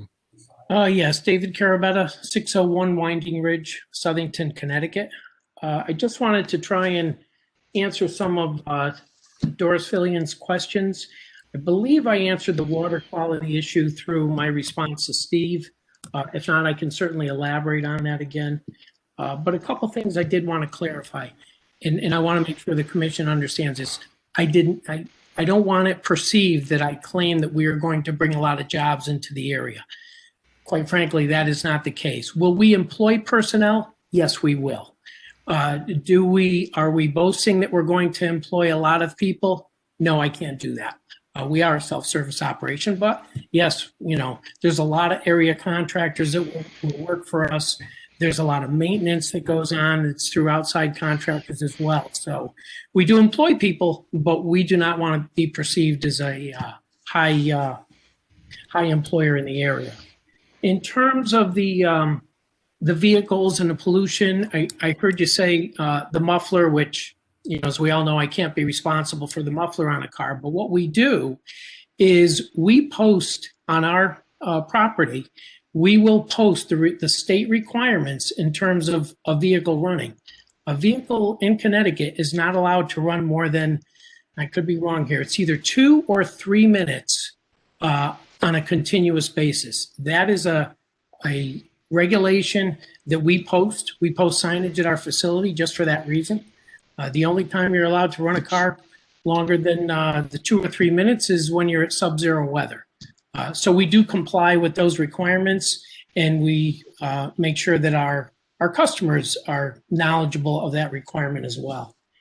In terms of trucks, and I heard your concern in terms of the braking system that can be very noisy. I'll be the first to admit it. Those braking systems do not engage unless you're going a certain speed limit. And that speed limit, again, I don't know exactly, it's 25 or 30 miles an hour. We would never expect a vehicle to go fast enough within our complex to engage that braking system. So although I could see where that could be a concern, I don't think that would be applicable in this case. In terms of, I guess there's a little bit of confusion between the traffic study and we said 18, I said 12 cars per hour. The math works. If you look at it over a 24-hour period, there were 230 cars. Over a 12-hour period, it's considerably less. In other words, we can only do so many cars per hour. So do we expect to do 230 cars in an average workday? No, it's almost impossible for us to get to. That study was based on 24 hours. Again, there's a definitive amount of time per car depending upon the wash that you choose. So the volume, although it may seem like a lot, is nowhere near as severe as the gas station or the Dunkin' Donuts. One thing I would add is that Dunkin' Donuts is, I think we'll all agree, from 6 in the morning to 9 o'clock in the morning, there's probably a car going out of that facility, I'm going to say every 2 minutes, maybe 3 minutes. So it's a high volume. No doubt there's a lot of traffic in that area at that time of day. That is really not a busy time for us. People are on their way to work. They're not going to wash their car. They're getting the coffee on the way to work. and we'd like to think that they're going to wash the car on the way home. So I don't believe it's going to be an increased traffic. You're just drawing off the traffic that is currently there. In terms of, I think I answered all the questions. The other thing I wanted to add was, you know, when you look at the area, when you look at the fact that it was a appliance repair and a gas station, and yes, I remember the gas station. It was a city service gas station, and my grandmother's house was right in that area, so I frequented it often. But you had a gas station, you had a machine shop, you had an appliance repair, and you now have a lawnmower repair. And really, when you look at the parcel and you look at the pictures and the complex that we've proposed, we truly think that that adds to the value of your property as well as the surrounding property. It is not a desirable piece right now. This is the entrance to the gateway of Southington. And we think that that should look like a classy operation, as Southington is. So as much as you may think that the value of the property goes down, quite frankly, we think it may in fact enhance the value of the property. Just something to consider, something to ponder. I believe I answered all the other questions. If I haven't, I'm happy to reiterate on certain topics, but I believe I got it all. Okay. Thanks, David. Bob Sulka, did I see your hand go up? Yes, you did. All right. Just one question, Mr. Chairman. Go ahead. Fire away. Commissioner Salka, I have a question for Dave. Dave, where is your nearest location that would be similar to this one? I really would like to go out and take a visit. And what would be the nearest location similar to what you're proposing here at Southington? Our facility is located at 1275 East Main Street, Meriden, Connecticut. It's right on the corner of Research Parkway.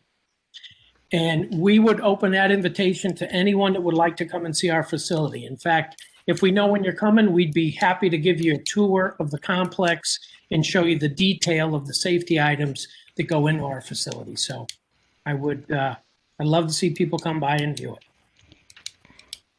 Thank you very much. Thank you, Mr. Chairman. Yep. Thanks, Bob. And David, that facility has a pet washing component to it. I think there might be something else tied in there as well. It's a little bit bigger. It is a little bigger. It does have a pet wash facility, which we are not proposing for the Southington location. And it also has a detail shop, in which we are not proposing for Southington either. Okay. Any other questions for members of the commission? Mr. Chair, can I just ask one thing? Commissioner Coles, go ahead. Commissioner Coles, I don't know if it's possible, Sev, just to kind of put this whole noise thing to bed, is it possible to provide us with the report showing the decibel levels from the pieces of equipment, just so we have it in front of us? Yes, we will.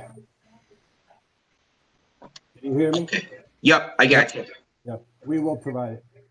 Thank you. I appreciate it. I think that will be really helpful for everybody. Okay. Thanks, Caleb. Any other questions from members of the commission? If not, I'm inclined to keep this public hearing open. Is there any objection to us doing that? Okay, so we'll keep this public hearing open until our next meeting on February 16th. Moving on to item 7B, Livewell Alliance Incorporated, special permit application for expansion of existing campus to include additional structures for semi-independent living, greenhouse and facility center. The expansion will include renovations to the existing structure, property located at 1261 South Main Street in a B zone, parcel size 6.5 acres, special permit number 645. I saw Attorney Machio earlier. Yeah. Hey, Lou. You got to unmute yourself.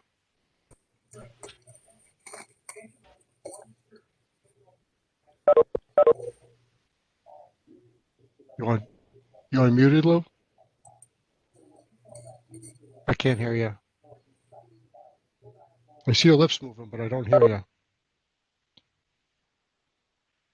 He's unmuted, so it must be on his end. Can't hear you. Is there anyone else here for the applicant to bring this application out?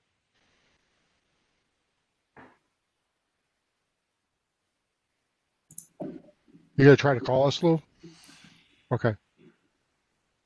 Go ahead. We'll give you a minute to do that.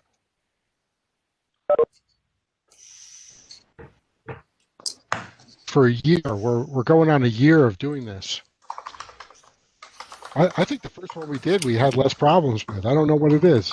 You know, and it's funny you mentioned that, Chairman Hammersley, because I was just thinking about that earlier. We had I think we had either at just under 100 or over 100 participants in that first meeting, and it went flawlessly. Yeah, that was a big one, right? We haven't had the same number since. We were like the first commission to hold a virtual meeting back in March, probably, maybe April, I guess. April 21st. Yeah. And it was big. Big. And I have less problems with my infrastructure too, by the way, than I do now for some reason. Is Lou on the phone? Yep. Can you hear me now? I can hear you, Lou. Yeah. Lou, you're on echo. So you're going to have to get rid of your other connection, your original one. There we go. I apologize, ladies and gentlemen. I have it unmuted on my iPad. I thought Rob was just trying to shut me up, as he often does. But clearly, it wasn't the case. So, hey Lou, before you get going, let me congratulate you on the work you did on that piece of property out on Eden Lane, right? Yes. Yeah. Congratulations on that. Well, thank you. I'm hoping it pans out the way they're hoping it appears that they're going to. It certainly seems like it'll be good for the town and good for the entire economy. That's for sure. Yeah. So, okay. Tell us what you got here, Lou. Go ahead. Of course. Thank you, the commission as a whole and commissioner as well, for taking the time. I know this has been a very long evening, and in a perfect world, we're going to make it go much faster for you. I represent Livewell Alliance, which is formerly known as the Alzheimer's Resource Center. They've been neighbors of ours and in the community since 1992. They've employed, treated, and interacted with our community for 30 plus years. They're a nonprofit organization, and they're Lou, yes. Excuse me. Could you just identify? I know who you are. I just want to make sure it gets on the record. So yeah.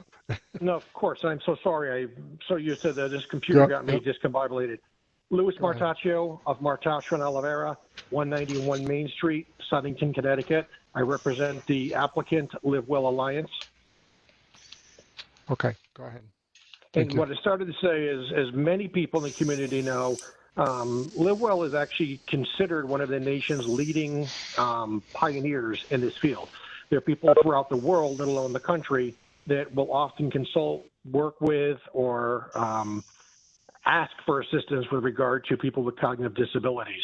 As with all medical issues, including cognitive, there's the treatment and the method in which to research this matter is fluid and constantly evolving. And the purpose of tonight's application, both the site plan as well as the SPU, is to allow Livewell the opportunity to evolve with the ever-changing world. The expansion is going to be, which I won't spend a lot of time on, is going to consist of additions for independent living, but more importantly, enhancements to the existing building to allow them to remain the leader in this industry and leader in this world as unfortunately, the population ages and the issues of cognitive disabilities continually increase. That's really the way in which, or the manner in which this came about. They're hoping to adapt to the ever-changing demands and kind of move on from there. Knowing tonight was going to be a very lengthy meeting, I have a team with me today that I don't intend, unless there's a need, to have them talk, but they are all available and on the video to answer any questions you may have. What I'd like to do is have the president and director of Livewell just do a quick presentation of his vision for this project. I think it's imperative that you know the purpose and intent behind it. I know that I submitted, if any of you had a chance to look at, I had submitted some pretty lengthy renderings and drawings of what this is going to look like. And I really do believe that we're going to take what amounts to a diamond in our community and truly expand upon it, not just locally, but nationally. And I think Michael can discuss that a little more in depth. So if it's okay, Michael Smith, can you take a moment and introduce yourself, and equally as important, discuss the vision you have for your facility? Go ahead, Mike Smith. Thank you, Lou. Thank you, Commissioner Hammersley. My name is Michael Smith. I'm the president and CEO of Livewell. I've had the pleasure of leading that organization for the past 25 years. As Lou said, we've been in Southington or in existence for basically about 30 years. Connecticut was in the mid to late 80s was the first state in the United States to set up a task force in its government to examine the unmet needs of people living with cognitive impairment. What we were mostly referring to as Alzheimer's disease and related dementias at the time, and to examine the needs that their families were having and begin to address how the community, through healthcare providers and through different community organizations, could step up to work to address some of those needs, and how organizations might step up to develop what would be some of the workforce training that would be needed. Inspired by the work of that task force, a group of volunteers formed a 501c3 not-for-profit organization. I think all of those people who were involved and continue to be involved as our volunteer board of directors see themselves as leading a progressive entrepreneurial not-for-profit. We're proud of the fact that I believe in Southington, if we weren't the first, we were among the first not-for-profits in town to step up and recognize the responsibility of participating as all of those citizens and organizations do in paying taxes. We created with the town of Southington a pilot program that is a payment in lieu of taxes, covering the resources that we consume in town, and at the same point in time offering back to the town our own resources in the way that hopefully has improved the town of Southington. Over the past several years, we've been working with town agencies and in government, in the Chamber of Commerce, in the religious community, and in other civic organizations, building on what we can now boast as Southington being the first of 169 towns to be identified as a dementia-friendly community, for all the efforts that have been placed in community education and facilitating different resources in town. We have, as Lou has mentioned, contributed to the broader community in terms of reaching out and educating other providers and helping use what we created on this campus as a design palette for other organizations. So we have had providers and designers from all 50 states and from at least a dozen countries come to visit us in Southington, learn from our programs, and expand and build upon them. On a local level, there are about 3,500 people who are living in the town of Southington who have a diagnosis of dementia. And that means that we've got at least 5,000 people who are affected, with families who are dealing with challenges related to cognitive impairments. One of the things that we're particularly proud of, and that you'll hear tonight, is the work that I think many of us, whether we've had someone whom we know or care about who's had dementia, there is a goal that as we age, that we have the ability to age in place and to remain in our community, and that our community can become responsive to helping us age in place and age in community. So there are elements of this program tonight that you'll hear are designed to do just that, to support the people who are in our town and to again step up and reset the standard of what excellence will mean, so that we can take what we're learning in the town of Southington, share that with other communities that surround us in Connecticut and in New England and across the country. So we're particularly proud about those efforts that you'll hear tonight that are about sustaining people in community. And we're also particularly proud of ideas that will challenge the idea that if you are needing to live outside your own home, that should not be an experience that one feels that they have to put a relative in, but rather choices that let them recognize that we can live in what we sort of describe as human scale of living in houses that are similar to the ones that we live in now, and that they can provide the support and services that allow us to flourish and be resilient, no matter what level of cognitive challenge or disability we may experience as we age. So I'm excited about the team that you're going to hear from tonight. And I'd like to be able to turn things over to Mike Doherty from Malone and McBroom, if he'd be able to give you a clearer sense of where we are from a site perspective on this particular project. Thanks, Michael. So for the record, Michael Doherty, Principal Landscape Architect with Malone McBroom. What I'd like to really briefly do is just walk you through the site plans, kind of a high level, and just touch upon some of the site related improvements that we're proposing and how they relate to the overall goal of Livewell. And then I'll turn it over to Dustin, who is the architect on the team, and he will do a similar approach with the building. So I will go ahead and share my screen so we can see this all at the same time. Let's see here.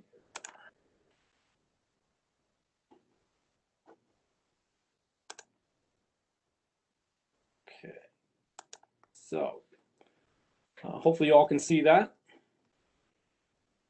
Yep. And so what I just want to start with real quick, I'm sure that the majority of the commission is probably very familiar with this site, having driven by it on many occasions. On the graphic in front of you is just an existing aerial, and north is straight up. On the west side here is South Main Street Route 10 and Mulberry Street running along the top of the property. And the property for Livewell is outlined in this thin white line. It's just over 7.5 acres. You could see the majority of the developed area right now consists of the building up in the northeast corner, the associated parking just below it to the south here, central drive that comes off Route 10 and into a loop road to the main entrance of the building in this location here. We are in the business zone. Around the neighboring properties are some residential properties as you move up Mulberry Street, and Mulberry Gardens is to the kind of southeast corner of the property here. Sliders Restaurant is to the north. The Quinnipiac River does skirt through the southern portion of the property. In this location here, its associated wetlands are highlighted, and its forested edge composes the southern property line in this location here. So as we take a look at the next graphic, which is an overlay of our layout and landscape plan rendered, just to kind of highlight the proposed improvements, you can see the building itself here remains in the northeast corner. The building, which Dustin will go into more detail, I'll just give a little bit of a high level overview. Building improvements will consist of the facade treatment improvements here, a new building wing that was termed the Center for Resilient Living, which is here, and these two buildings which are detached from the larger facility along this southern edge on this side, which we refer to as the River Homes. So as Michael was explaining, the overall goal of the kind of reinvigoration and reimagining of Livewell is really to provide that in space or in-house kind of feel for the residents. It's not the institutional feel that we've been used to for the past many decades, but really that home, that feeling that you've grown up with, you've watched your kids grown, you're staying aging in place, and really having that connection to your space. It's not a foreign feeling. You don't feel like you're going to a hospital. It's really that home feel, which really resonates with people, and it affects memories and it affects their well-being tremendously, which we've learned over the years. So we're very excited to propose these improvements. And one of the largest ones, the Center for Resilient Living, is that front door that Michael was speaking of, that really the community arm of this expansion, which is going to allow for that educational space for people to actually come in and out on a daily basis and not necessarily have to be a resident of Livewell, to experience the great educational and social aspects of the programming here. The river homes themselves are going to provide that at-home feel at a little bit of a smaller scale than the existing building. Dustin will go into more detail on that, but these are kind of that smaller scale, human scale that Michael was referring to provide that space for people to transition from their house, but still have a bit more independence when they're on site for Livewell. The site itself, you can see we'll be maintaining the central drive in. We have a somewhat changed loop road, but similar in fashion to what's existing today to allow visitors and deliveries to come into the site. The parking, which was currently in this location here where the river homes are proposed, moves to this front corner along the western edge. The parking existing today is 83 spaces. We're proposing 111 spaces. So very minimal increase in parking, and 20 of those spaces are actually underneath the river homes. You can see these drive aisles here are garage under spaces. So there's a net increase of only 8 spaces on the surface. There's also a small amount of parking along this western edge to facilitate the Center for Resilient Living. Just zooming in a little bit more so you get a little bit more information looking at this graphic. One of the exciting things, if you know the Livewell property today, it has a number of existing courtyards interior to the space between each of these building wings. We're very excited to reimagine and reinvent these spaces to support the programming that's going to be taking place inside the building itself. And so these spaces will remain in their physical kind of dimensions, but they're going to be completely reinvigorated to provide multi-generational play, yoga spaces, cafe seating and eating, and really just expand the interior programming out into the outside, just as you would at your normal place of residence, to enjoy the fresh air, to enjoy your basically your backyard while you're living at Livewell. And part of that campus feel and social aspects of the site is this space here between the river homes and the existing and renovated building. This is, what we somewhat refer to as the campus green. Right now, there is no space like this on site. It's all somewhat internal to the building, and there's a large lawn area out in the front along Route 10. This space is imagined as more of a park setting. It's going to allow for daily interactions with people coming and going, to just have those, brief touch points with each other. A little bit of socialization goes a long way, but also, provide an event space if the Livewell wants to provide some programming out here, and just really have this area act as a campus green, and really that common space where people can go outside, they can sit on the seat walls, on benches, enjoy the landscape, and really get a rejuvenation of enjoying this really fun space, which in some of the graphics you'll see, which are 3D from Dustin, I think will illustrate that much more. Just to close, the site itself, like I said, is really going to amplify and add to the programming. You could see a number of sidewalks connecting out to Route 10. Internal to the space, there's plaza spaces as well as sidewalks, allowing for different circuits of walking to keep mobility, and really helps with cognitive recollection, to keep that movement of body. We are proposing along the river edge on this side, on the southern property, a small river walk or trail, so somewhat similar to the Farmington Canal Greenway, which is nearby. Residents can enjoy that views into the improved and enhanced buffer area that we're proposing along the wetlands, and just have that entire campus feel, so that they don't feel like they're trapped in a small space. They really have the entire campus to enjoy and use as their own, which I think will go a long way in the development of Livewell's program.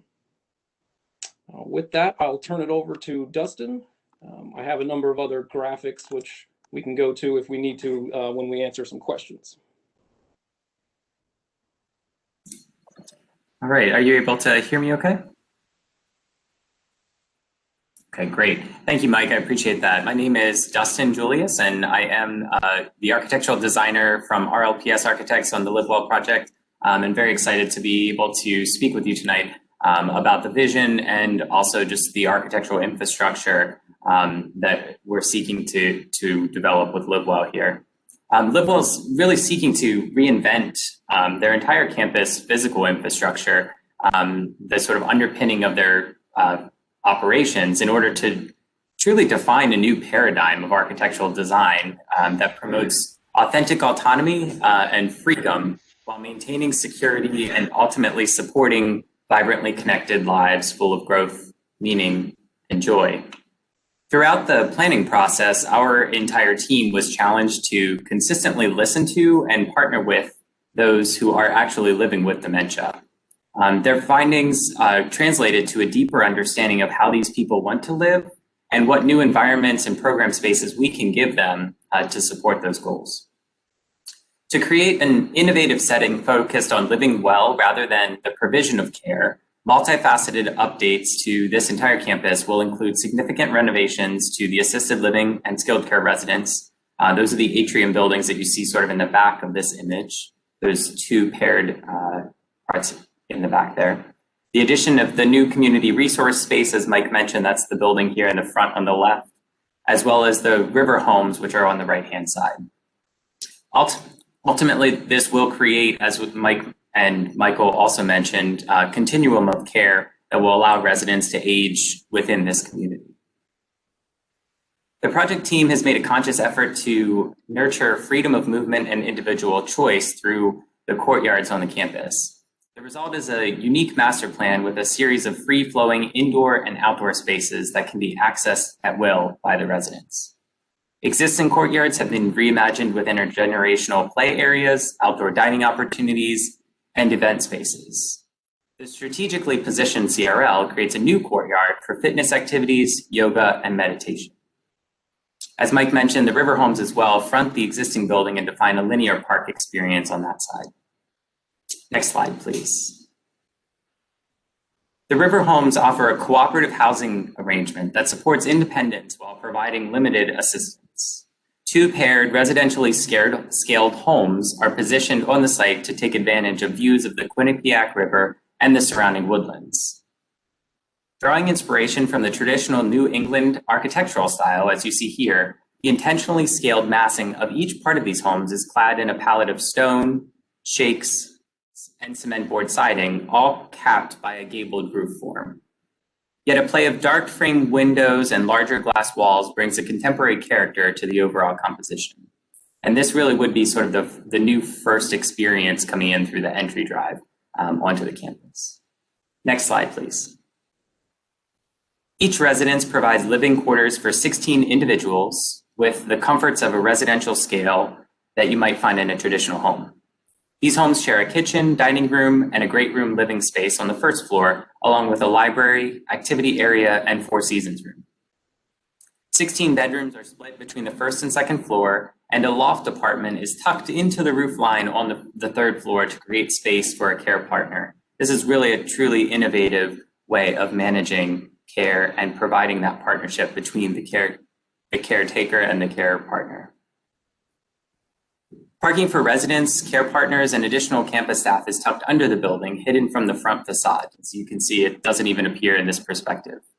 The basement level parking is accessed from the back, where the grade drops down, enhancing the views and the connections to the river from each home. Elders living in the river homes will have access to the Center for Resilient Living that provides additional opportunities for engagement and enrichment. Next slide, please. The Center for Resilient Living depicted here will truly define the next generation of care for adults living with dementia. From the exterior, the sweeping stone walls of the building create a grounded connection to the landscape, while the glass curtain walls offer daylighting and carefully curated transparency. Accents of wood offer warmth, making the structure welcoming and approachable. Inside, the curving walls directly inform the circulation patterns throughout the building. The architecture acts as a compass, encouraging and guiding people to engage in intentionally curated programmatic spaces. The CRL reinvents Livewell's adult day programming by providing purpose-built spaces to explore interests and pursue passions through classes, workshops, arts, cultural, social, and wellness opportunities. Departing from the traditional multi-purpose space, the CRL is composed of distinct venues, each specifically imagined for a unique function and designed around creating diverse experiences. Next slide, please. Destination spaces include a cafe, demonstration kitchen, greenhouse, which you see depicted here on the right-hand side, classrooms, visual arts rooms, exercise equipment studios, yoga movement studios, wellness treatment rooms, a performing arts theater, media room, learning lab, Four Seasons room. The list really, it continues to go on. Interstitial spaces as well, they sort of add variety and interest along that corridor that I previously mentioned. For example, that the sweeping corridor widens at several locations, and it provides space for interactive learning kiosks and impromptu activities. In addition to serving current Livewell residents, the CRL extends its services to people from the surrounding community, those who may not yet be residents here at Livewell. The CRL also provides a platform for Livewell's educational outreach initiatives to drive positive change through thought research and thought leadership. Next slide, please. The existing skilled care residential neighborhoods are defined in a new way to incorporate assisted living level care. The renovated units are enlarged into the corridor to create additional bathrooms and offer private rooms. This shift is made possible by enclosing a portion of the open atriums to capture more square footage. Next slide. The majority of the 120 existing nursing residents live in a semi-private bedroom configuration where 4 elders share one single bathroom. When renovations are complete, a significant majority of the rooms will be truly private bedrooms with private bathrooms, save a few semi-private units where 2 individuals at most will share one bathroom. Both scenarios drastically improve the dignity and quality of life for these residents. In addition, by reinventing the center atrium areas, the plan now maximizes the program spaces with access to daylighting offered by the rooftop skylight. Dining, living, and activity areas are intentionally defined by column arrangements, flooring patterns, and ceiling definition to create more comfortably scaled spaces. On the second floor, a new administrative suite and staff lounge will support the backbone of operations. Next slide, please. In summary, the River Homes Center for Resilient Living and significant improvements to the existing community infrastructure are a testament to what can be created by partnering with people living with dementia. This campus plan will provide an unmatched environment to encourage all to live well. Thank you, and I think I'll turn it back to Lou.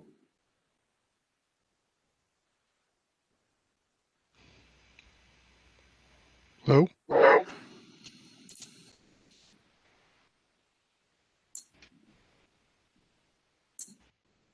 Did Lou drop off?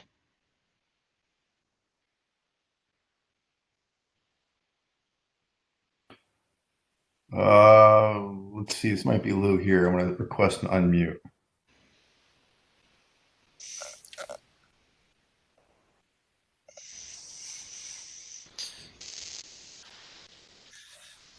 Well, for the chair, it's Tom Daly with Milo Room. We'll see if Lou can get back on, but that concludes our presentation, and we're more than happy to answer any questions the commission may have. Yeah, Lou, if you're out there, *6 on your phone should unmute you.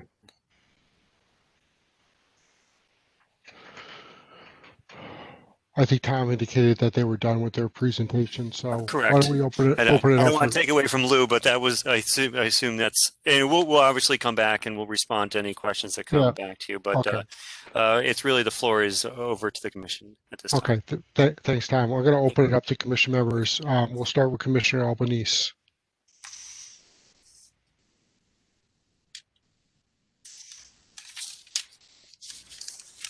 I'm sorry. Yes, I took myself, Commissioner Albanese, I took myself off of mute. I do not have any questions at this time. I was able to visit the site and I did see some of the locations where you indicated that you're hoping to utilize along the river, along the riparian areas. And I do like the idea of having to have the adults and the residents be able to experience some of the outdoors. So I'll wait till we get to the other portions of the meeting to discuss this further and inquire on any questions I might have regarding the actual movement of traffic and other areas of interest. Thank you. Okay, thanks, Teresa. Commissioner Volpe, any questions? Commissioner Volpe here. I do want to show my appreciation for that spectacular presentation. I really value a nice presentation, and that was a great one. I also really love the designs of what we're seeing here. I do agree it's fresh.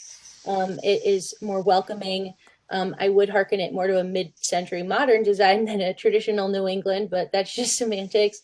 It is gorgeous. I like that it's walkable. I like that you can access Mulberry Gardens more easily this way. I noticed that there is this sort of access road going there. So I think it's spectacular. Thank you so much. Thanks, Christina. Commissioner Coles?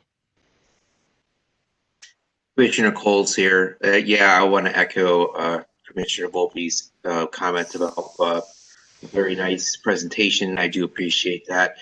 I do want to add that I'm pretty familiar with the facility. My grandmother was a resident there for the better part of a decade, and I really do appreciate the great work that the center has done, both for her when she was a resident there and making us, the family, very comfortable. My mom spent pretty much every night feeding her dinner, and you guys were really fantastic, and I can't say enough of how awful some of these cognitive diseases are, and how well you've done for that community and for the rest of us who have to live with it. With that, again, my hat is off to you, and I really do appreciate your work. I do want to ask a question, because I got to ask something. The new residential quads, I guess you could call them, the 16 occupant buildings, is there going to be skilled care there, or are they kind of on their own in those areas? And then a follow-up question to that is that living for partners, like a spouse or something like that, also there, or is I think you know where I'm going with that, but I'll let you guys kind of answer. Okay. Who from the applicant side wants to take that one? If I can just chime in for a second, can you hear me? This is Lou Mortaccio again. Yeah, well, we can hear you. Go ahead. Well, I have to apologize, folks. I've done 100 or more of these, and to have a computer fail, then a phone fail, I can't quite figure the logic in this one, but I ended up hanging up and calling back in. For whatever reason, my phone would not allow me to unmute myself.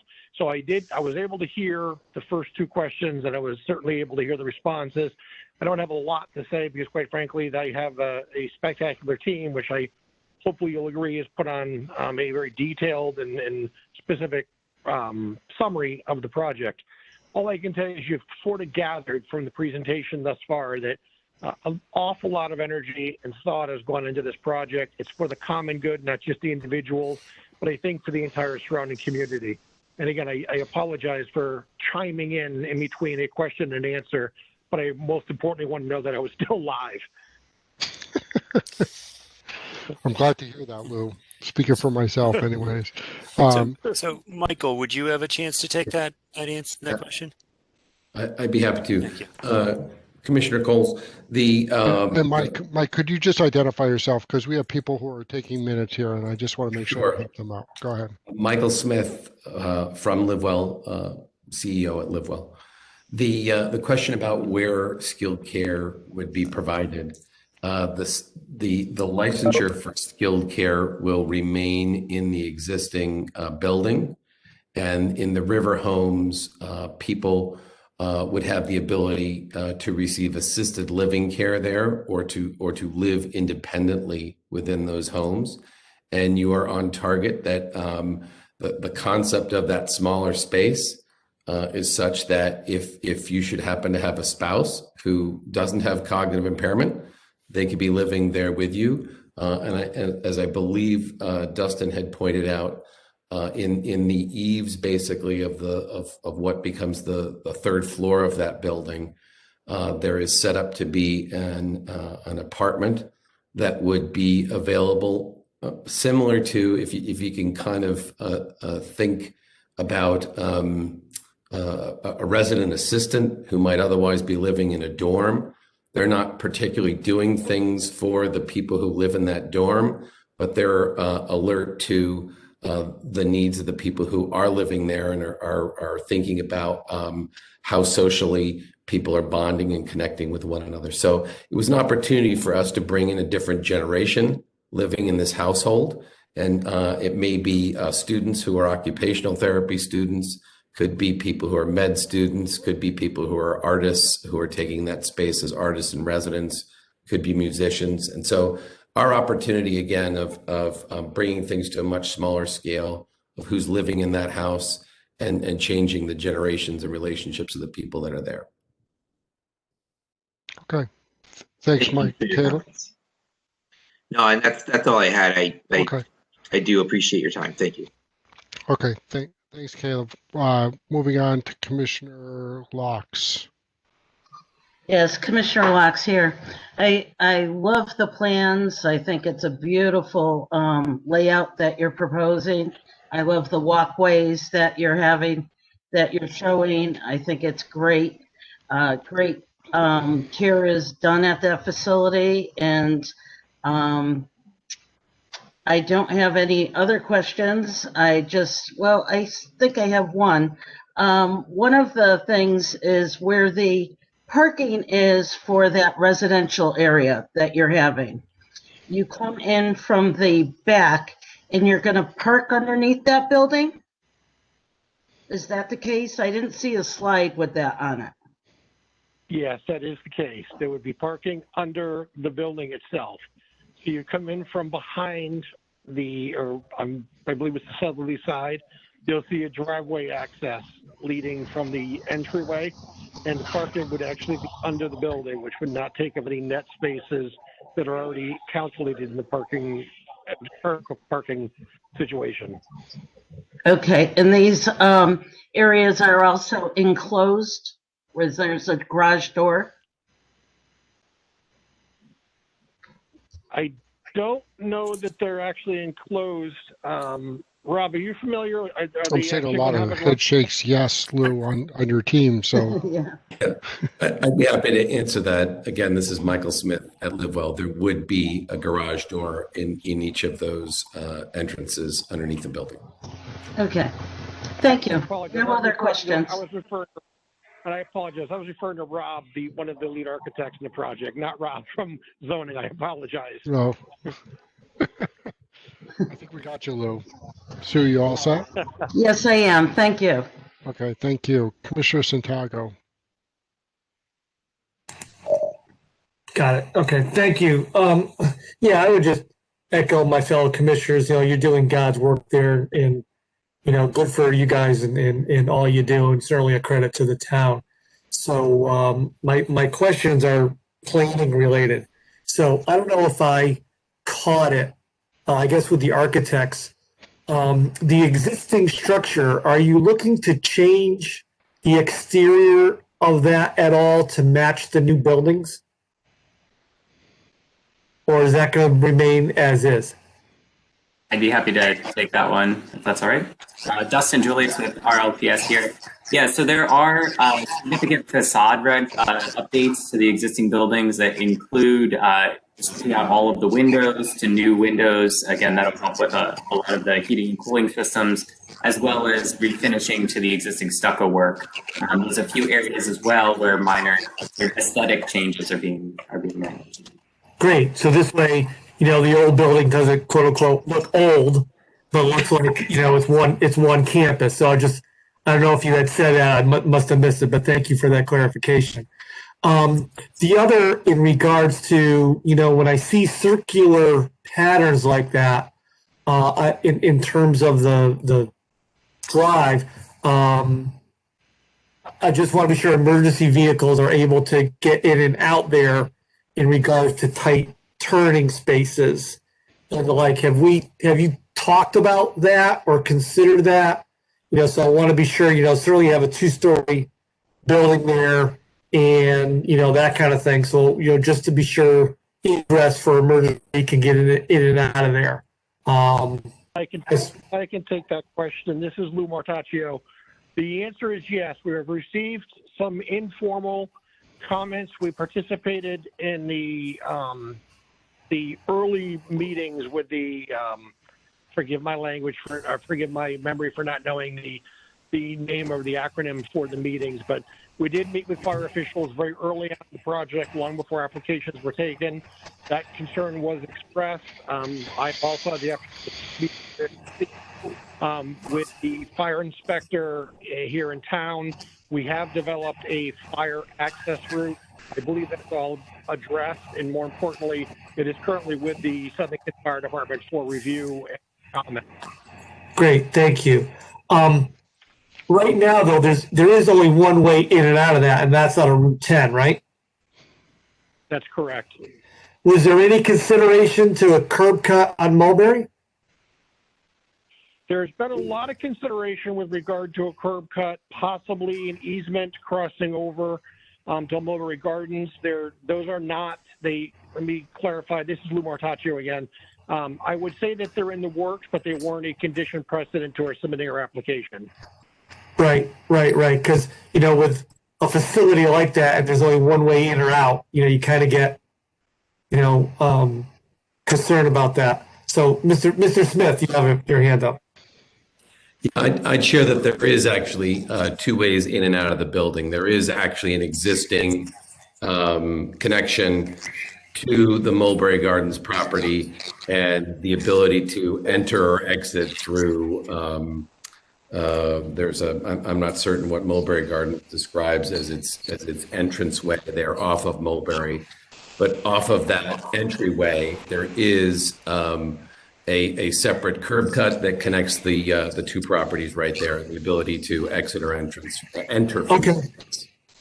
Great. And your traffic study said, because you're not having that many more spaces, about getting in and out of Route 10, because as you heard in our previous application, traffic, and Route 10's busy. There's a bus thing, a commuter lot across the street. 84 is just getting out there. So, any additional stuff, has a concern about traffic, in and out. But it looks like by virtue of what you have there, you're not concerned about that. It's what it sounds like. Okay. That's all I have for now. And again, thank you for all you do. I mean, as Caleb said, words can't express the great things you do there. So thank you for all you do. Thanks, Peter. Commissioner Salka. Yes, I'd like to echo what my fellow commissioner said about the presentation and the vision. It's impressive, and I want to congratulate you on that. Just 2 questions that I know I read through all the documentation, but just in summary, how many additional residents would that new vision include? And also, how many new additional staff would this vision include?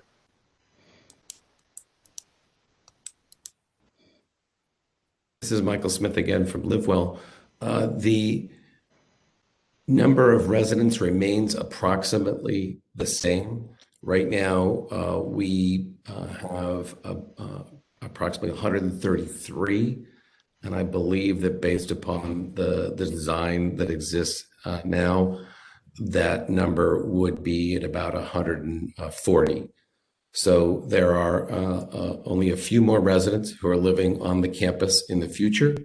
They are people who will, in balance to the 133 who currently live there, have a lower level of skilled service requirement, and as such, the staffing complement will remain basically the same.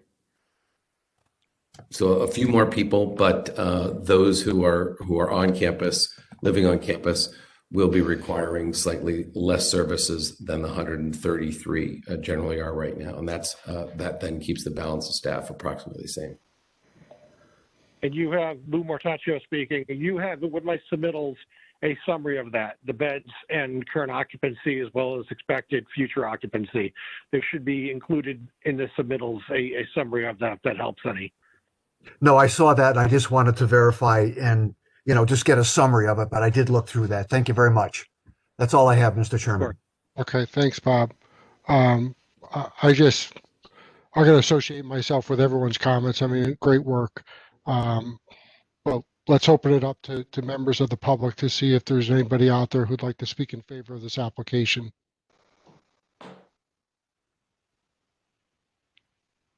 If there's anyone out there who'd like to speak in favor of this application, identify yourself, please, and let us know what your thoughts are. There's a couple of call-ins. I'm going to unmute, request unmute. Okay. So again, if anybody who called in who wants to speak right now, just press *6 on your phone. Any members of the public? Last call for tonight. I apologize, Mr. Chairman. I just didn't want to speak over anyone. For the record, my name is Andrea Gomes. I'm an attorney with Shipman and Goodwin in Hartford. Is now an appropriate time to speak? I'm getting a little bit of an echo. If you'd like to speak in favor of it, it's appropriate time to speak. If you want to speak against, give us a minute and we'll get there. But go ahead. Yeah. Well, I'll open it up, Mr. Chairman. Again, for the record, my name is Andrea Gomes. I'm an attorney at Shipman and Goodwin in Hartford. I'll explain in just a moment really why I'm here tonight, and I am here tonight on behalf of Mulberry Gardens of Southington, which, as the Commission may know, is an affiliate of Hartford Healthcare Corporation. I'm not here to speak in favor, nor am I here to oppose the application. I'm just here to flag a couple of issues and to make a request of the Commission. But before I get to that, I just wanted to give a little bit of a background to orient the Commission as to who we are and exactly what our thoughts are on this application. So again, here tonight on behalf of Mulberry Gardens, which, as the Commission knows, and as was mentioned during the applicant's presentation, is located at 58 Mulberry Street, which is directly abuts the Livewell property to the east. As the Commission perhaps also knows, Mulberry Gardens is a nonprofit community offering assisted living and memory care services. Mulberry Gardens also owns the single-family home located at 52 Mulberry Street, which fronts directly on Mulberry Street. So if if you're looking at the Mulberry driveway, if you will, the Mulberry Gardens driveway, it's the property directly to the right, or in between the Mulberry Gardens driveway and the Livewell property. It's an interesting location. While I didn't see this property mentioned in my review of the application materials just today, my understanding is that Livewell or some affiliate of Livewell may now also own the single family home located at 66 Mulberry Street, which is located on the eastern side of the access drive. So if you're on Mulberry Street and you have a bird's eye view, it kind of goes Livewell, the Mulberry Gardens single family home, the Mulberry Gardens driveway, and then another single family property that I understand is currently owned by Livewell or some affiliate. So with that background, Mr. Chairman, I'll kind of go back to the beginning, if you will, and I wanted to make clear at the outset that neither Mulberry Gardens nor Hartford Healthcare are here to oppose or explicitly support Livewell's pending applications. Really, the sole purpose of my attending tonight is to request that the Commission simply continue the public hearing on Livewell's special permit application, as well as its review and disposition of Livewell's site plan application to the Commission's March 2nd, 2021 meeting. We're really requesting that time to allow Mulberry Gardens an opportunity to review the application materials in greater detail and to determine whether its property and its business operations will be impacted in any way by Livewell's proposal. And for the record, Mr. Chairman, I believe that the Commission has in the record a February 1st, 2021 letter from Mr. Thomas Vaccarelli, the Vice President of Facilities, Construction, and Real Estate for Hartford Healthcare, essentially requesting the same thing, the additional time to review the materials. While we are still in the process of reviewing the details and scope of Livewell's application, we have some preliminary concerns or questions that we would like answered as we're reviewing these materials. And just for purposes of efficiency, I'm a big list person. I'm dividing those concerns essentially into two different categories. The first category is really construction phasing and controls over the anticipated 25-month construction schedule, which from the application materials, I understand Livewell anticipates and hopes to begin in July of this year. So Mulberry Gardens in particular is concerned with Livewell's anticipated use of the single-family home at 66 Mulberry Street. Again, that's the home to the east of the Mulberry Gardens driveway. Will that property be used for construction staging or operations? If so, will contractors seek to cut across the Mulberry Gardens driveway to access the eastern portion of the Livewell site? Operations like that could clearly impact not only vehicle and pedestrian access and safety in and out of Mulberry Gardens, but Mulberry Gardens business operations on a day-to-day basis as well. Also, just generally regarding construction, will operations happen at all hours of the day such that they will impact Mulberry Gardens residents and patients? What dust and noise measures will be employed to ensure that there aren't any adverse impacts to any residents in the area? Those are just a couple of questions that I've filed into that first category of questions. The second bucket, if you will, is really just the potential short and long-term effects of Livewell's development plans on Mulberry Gardens. In particular, we'd really like the opportunity to take a deeper look at Livewell's anticipated long-term use of the Mulberry Gardens driveway, not only for its employees, but for its residents. I appreciate Mr.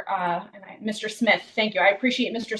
Smith's information on the number of residents and the staffing changes that will occur with respect to that application. All of that information is very helpful for our consideration. And really what we're looking at is the potential impact, again, to vehicle and pedestrian circulation and safety to and from Mulberry Gardens and any changes that may occur in the future as a result of this application. In addition, we question whether there could potentially be long-term drainage effects. I'm certainly not an engineer, but understanding that the Quinnipiac River is located directly to the south of the properties, as well as recognizing that Livewell's application proposes an increase in impervious surface on site, we need and would greatly appreciate the opportunity to have time to review the information to really determine if there's any potential negative drainage impacts on the Mulberry Gardens property. So Mr. Chairman, members of the commission, with that, I really have nothing else to add. I'll just conclude by again reiterating we're not here to unnecessarily delay anything or to oppose or support Livewell's applications. We're really just here to ask for more time by asking the commission specifically to continue the public hearing on the special permit application as well as the disposition of the site plan application to the March 2nd, 2021 commission meeting.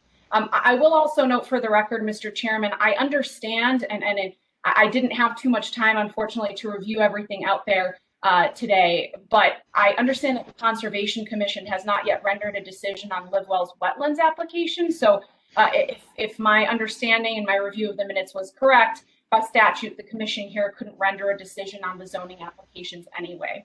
So with that, Mr. Commission, I'd like to thank you and Mr. Chairman and the members of the commission. I'd like to thank you for your time and for the opportunity to speak tonight.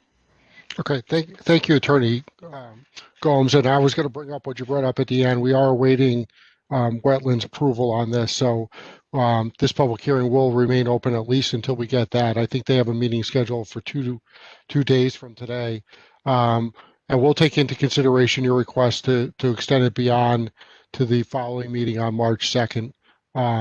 And I appreciate your thoughts, and I'll ask the applicant to respond to the extent that they wish to do that tonight in a minute. But let's open it up to other members of the public to see if there's anyone else out there who'd like to offer us some thoughts or opinions on this application. Rob, going to unmute the call-ins just to, please. I was just going to announce I just did. There's Okay. three call-in numbers. I both requested. I've requested unmutes to all three. Okay.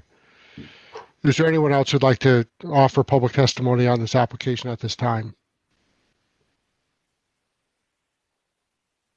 Okay. I don't hear any. Oh, Commissioner, may I respond to Attorney Gomes' comments and concerns at this time? Could you just your name?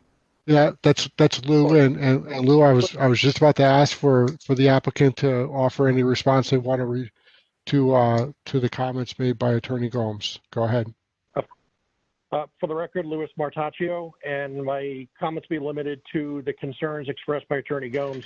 I am a little surprised that this is coming up at 9:30 in the evening, the night of the hearing. There's been complete and open dialogue between my client as well as her client as well.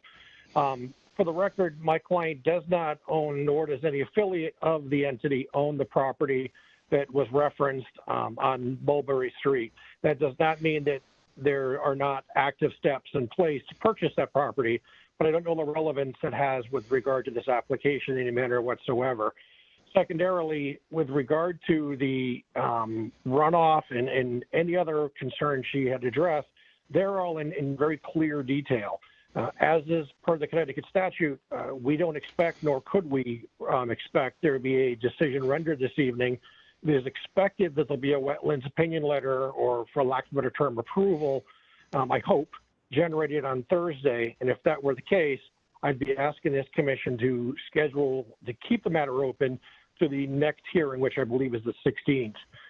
I would ask that it remain that way, assuming that's the way the matter concludes this evening. I do object on behalf of my client to it going any later or longer than that. But with that, I will offer the caveat that I am ready, willing, and able to cooperate in any manner with Attorney Gomes' concerns or her clients. All of the information is public. It's all been submitted.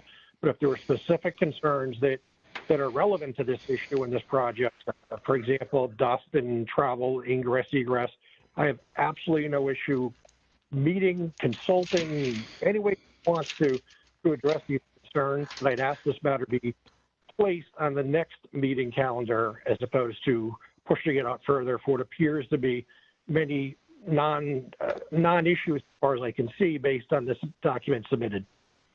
Well, Lou, if I can, and not that I'm going to try to speak for Attorney Gomes, I'm sure she's perfectly capable of doing that for herself. She did bring up a couple things. I don't know if you're prepared to, or any member of the team is prepared to address those, but those were dealing with construction phasing and scheduling, which were things like what are the timing on that, daily time schedules on that, dust and noise, anticipated long-term use of Mulberry's driveway, and drainage effects were three things that I noted that she brought up. Does anyone from the team have any response to any of that type of stuff? If you did not, that's fine, because as I said, the public hearing on this is going to continue out at least until February 16th. But I'll certainly allow the applicant to respond to any of those things that were brought up this evening. Yes, at this point, we don't have a response. I'm hopeful that by working cooperatively, I can address a lot of those concerns as they relate to the pending project. So what I would encourage and ask is, if Attorney Gomes is still on the telephone, perhaps you and I can coordinate a time in which we could have either a Zoom call or a conference call in which we could address these in greater detail. I can certainly have members of the team available that could possibly, again, at least address some of the concerns, maybe not satisfy the concerns, but at least address them. Yeah, Lou, we're big proponents of having neighbors talk to each other, so that sounds like a great plan. Attorney Gomes, I see your hand up. Go ahead. Thank you, Mr. Chairman. For the record, Andre Gomes, Shipman and Goodwin on behalf of Mulberry Gardens. I just wanted to make clear, Mr. Chairman, members of the commission, and Attorney Martaccio, I apologize if I'm not pronouncing that correctly. I have absolutely, there's not been a claim that the application materials are not widely available. There's not a claim that there were hidden aspects of the application. And frankly, I was not privy to any of the dialogue that you just mentioned, Attorney Martaccio, between our two clients. I was not privy to that information.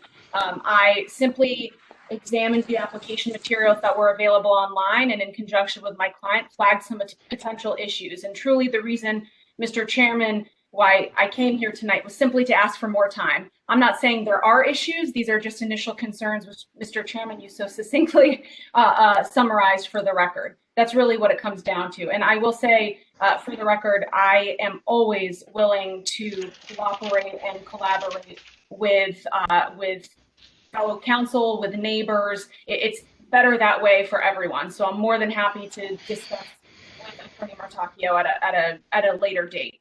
But Okay. I do reiterate my request, and I just wanted to say, Mr. Chairman, I apologize. The 30 days, again, we're not trying to push this out an additional time. It's just if we're going to have Mulberry Gardens and Hartford Healthcare have our own engineers or anything examine the application materials, that doesn't happen overnight. It's not just a legal discussion. So I'll just leave it at that. Okay, I appreciate it. Mike Smith has his hand up, so I'll let him respond. Go ahead, Mike. Sure, Michael Smith from Livewell. I'd offer for the benefit of the commission, we have reached out to Hartford Healthcare, and I have multiple emails and correspondence that would support this for the past 3 years, attempting opportunities to meet with them to share our intentions for renovations to our project. More specifically, I have reached out within the recent month, and a no meeting date has been offered to us to be able to share the information of what we're working on. So I'd like to make certain that there is no impression left that the ability or interest to reach out to our neighbor and to engage them in productive conversations around what we're doing has been our intention all along. I'd be happy to, as I said, share that correspondence that would help people to understand the chain of us asking for meetings and the frequency with which we get responses to hold those meetings. Yeah, I I'd don't also feel that. offer. Go ahead, Mike. Sorry. I'd also offer to the questions that Attorney Gomes put to how this may, how our work in responding to the needs of people whom we have been, I feel has been offered tonight from your commission, serving well for the past 30 years, would in any way challenge the future business operations of Mulberry as a point of order and interest for the commission. Mulberry Gardens was built after the Alzheimer's Resource Center was in existence. They were aware of the services that we provided. They were aware of the fact that we were providing services to people with dementia and chose to add memory care services in what is basically our backyard, and then chose to add additional adult day services after we had already introduced those services. So I'd offer it as just a point of information to the commission tonight, that they be left not with an impression that we are now providing a level of services that is potentially putting at jeopardy services at Mulberry Gardens, but rather a sense that Mulberry Gardens understood what it is that we were doing. We will continue to serve the population that we have a mission to respond to, and to respond to, and to work with them in numbers that we've consistently worked with in the past. So I'd like to offer that perspective to the commission tonight. Yeah, that's appreciated, Mike, and I think that everybody would be best if you all got together between now and the 16th, had a conversation at least, try to address some of the issues and talk about things, and maybe when you come back on the 16th, we'll see where we all are on this, and I think that everybody's looking to try to do things that are best for the communities that you both serve, and that's appreciated by myself. I think it's appreciated by members of this commission as well, as people spoke earlier. So, as I said, we encourage neighbors to talk, and this is bigger neighbors, but I think it's good for everybody to have a conversation and see what you can resolve prior to coming back here on the 16th. If there's no other questions from members of the commission, as I said, we are waiting for wetlands approval on this, so we can't close the public hearing this evening. This public hearing will remain open at least until February 16th. Any other comments or questions from members of the commission before we move on to our next item? Okay, thanks folks for coming out, and we appreciate, as I said, what you're all doing. So look forward to seeing you again in a couple weeks. Moving on to our business meeting, item 8. Item 8A, LE Real Estate LLC site plan modification application for a 2-story office retail building, property located at 1615 West Street in a WSB zone, parcel size 2.13 acres, SPR number 1802. This is tabled from our last meeting on January 19th. Sev, I think this is you. Mr. Chairman, could Yep. could you hear me? Yep. You do? Okay. My name is Sev Bovino, planner with Cresser Johnson Associates, representing the applicant, client, Eleni Real Estate LLC. The property is located at 1615 West Street, served by public water and sewer. There's an ongoing restaurant business on the site. The name is Kava Restaurant. The business was in need of extra parking. Therefore, the owner a few years ago purchased property to the north, which he used for a few years until he was able to come to an agreement with the owner of the property next door. He swapped the property to the north and purchased additional land surrounding the restaurant. This purchase allowed him to expand his parking to meet the restaurant needs and have enough room to propose a 2-story medical building totaling 14,820 square foot and related parking, drainage, and landscaping. The current business has 2 curb cuts plus 1 serving the property that he has just purchased.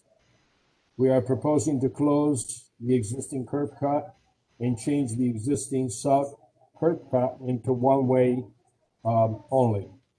The new building is proposed 94.6 feet back from the West Street property line. The minimum distance allowed is 75 feet. This allowed the plan to have the required 25-foot green space along the frontage with a 4-foot landscape berm. Coverage for the property is 40%. We propose 11.9%. Trees are provided along West Street and together with low flowering shrubs and evergreens. All lighting will be LED, full cutoff lighting, shielded to prevent glare. This design followed the guidelines of low impact development. We provided a treatment train which includes hooded catch basins with 4-foot sumps, 2 bioretention basins, plunge pool, and long grass rails with check dams. And also we provide underground storage for groundwater recharge, taking the roof water, which is deemed cleaner water, into the ground. We have provided a traffic analysis provided by Foster O'Neill. The analysis indicates that the development will result in a minimal traffic increase. Both highways will operate at acceptable level of service, turning in and out of the site. Cars going out during the afternoon peak hour will experience a possible delay, which will be stored on site. And the delay deals with probably 2 or 3 cars back up onto our site. And it will not affect the West Street traffic. The analysis also indicates that for the southbound traffic, a restriping or widening will be necessary for the left turn in movement on the west side of West Street. The extent and the limit of the bypass widening will be determined by Connecticut DOT District 1 office as part of the encroachment permit application. We received staff comments, reflected them in the revised plans, and written responses were provided. All the appropriate notes and details are on the plans. 12 of the proposed parking spaces on the southwest side are shaded to indicate that those will be overflow parking, will be considered overflow parking on grass areas. So that area will not be paved for the time being. If the commission has any questions at this time, I'll be glad to answer. Thanks, Sev. Let's open it up to members of the commission who might have a question.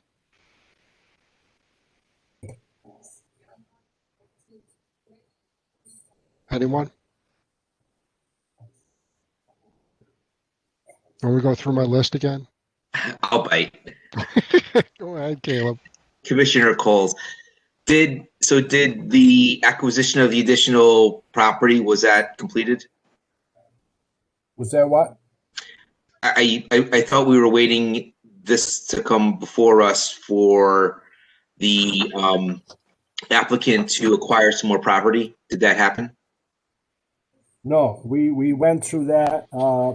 We tried, and the effort failed. The applicant tried to buy property from the church next door and from the previous seller, and it could not work out a deal. The church refused to sell property, and the previous owner was not selling a small amount. They wanted us to buy a lot more property that we were interested in buying. So the effort failed. Okay, thank you for that clarification. Thank you. Any other members of the commission have any questions?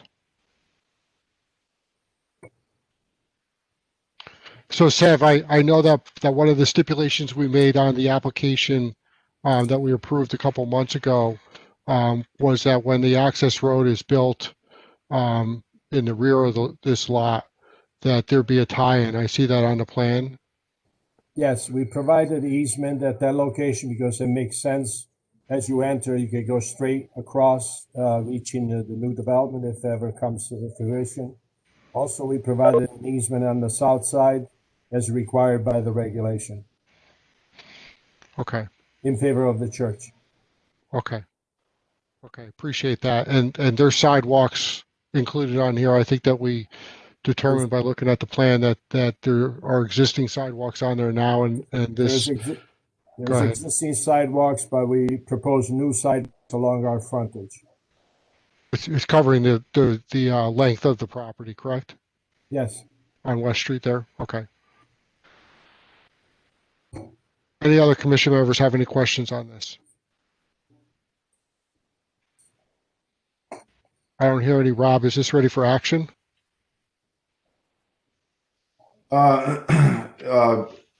Jim from engineering, do you have any further comments on this? I know there was, I think there was last time we had a discussion on this application, there was some interest with the access or the ingress and egress of the site. Yes, Jim Grappone. I think I'd like to have Sev review that for the benefit of the commission members. What's going to take place as far as the ingress, egress for the site. And I do agree with most of the traffic recommendations, which is a sliver widening that was proposed by the traffic engineer. However, I'm still concerned about left turn exiting the parcel. So, Sev, if you wouldn't mind going over that for us.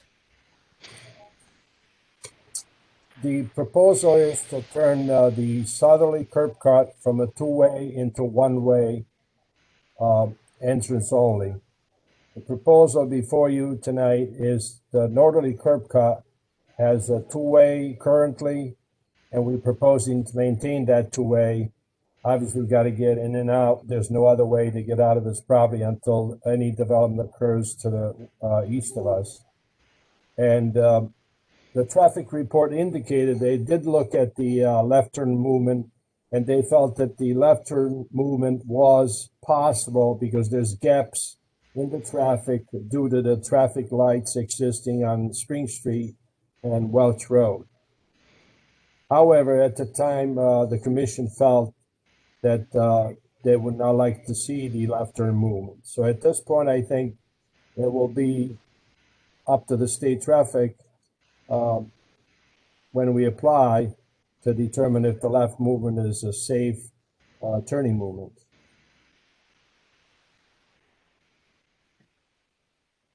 Jim Grappone again. Sev, it looks like the southerly entrance, you reduced the width, the current width, so that that will restrict, along with signage. People wanted to exit that southerly entrance. Yeah, I believe we put a do not enter sign at the intersection in the back. In this location here, I believe there's a do not enter sign. And we will be signalized in terms of one way also over here. Yes, we can do that. We can restrict the driveway. Right now it's 24 feet. It's a good width to have, but we can restrict it if you want.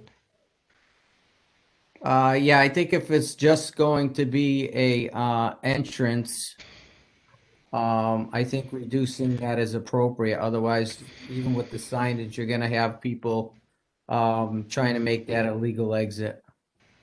We have no problem with that. I have no problem with that as presented, and I guess the final say on restricting the left turns, exiting the northerly driveway will be up to the encroachment permit requirements of the DOT. Yeah. Okay, Jim, thanks. Rob, would it be appropriate to suggest that we should tie in the northern part of this lot to any future development that might occur there? You know, similar to what we've done out on Queen Street. I know we have it to the I think that's the east. That's the access road, but I'm talking on if you're looking at the picture on the left-hand side of it, which I think is the northern part of the lot.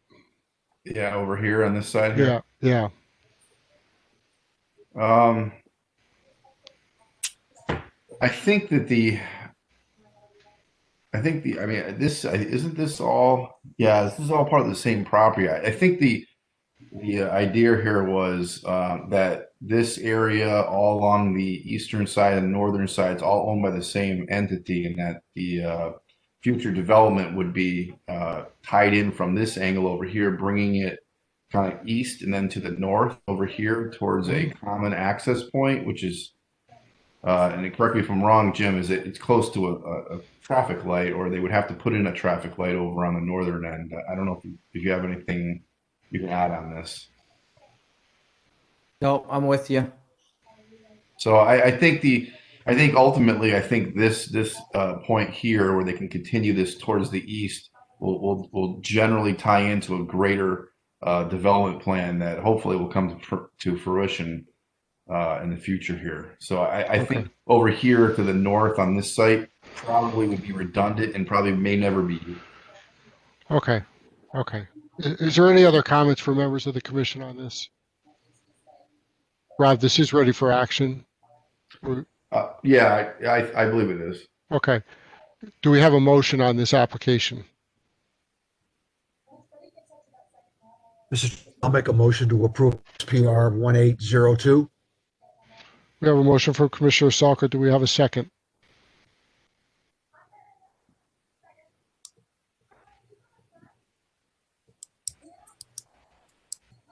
Go once.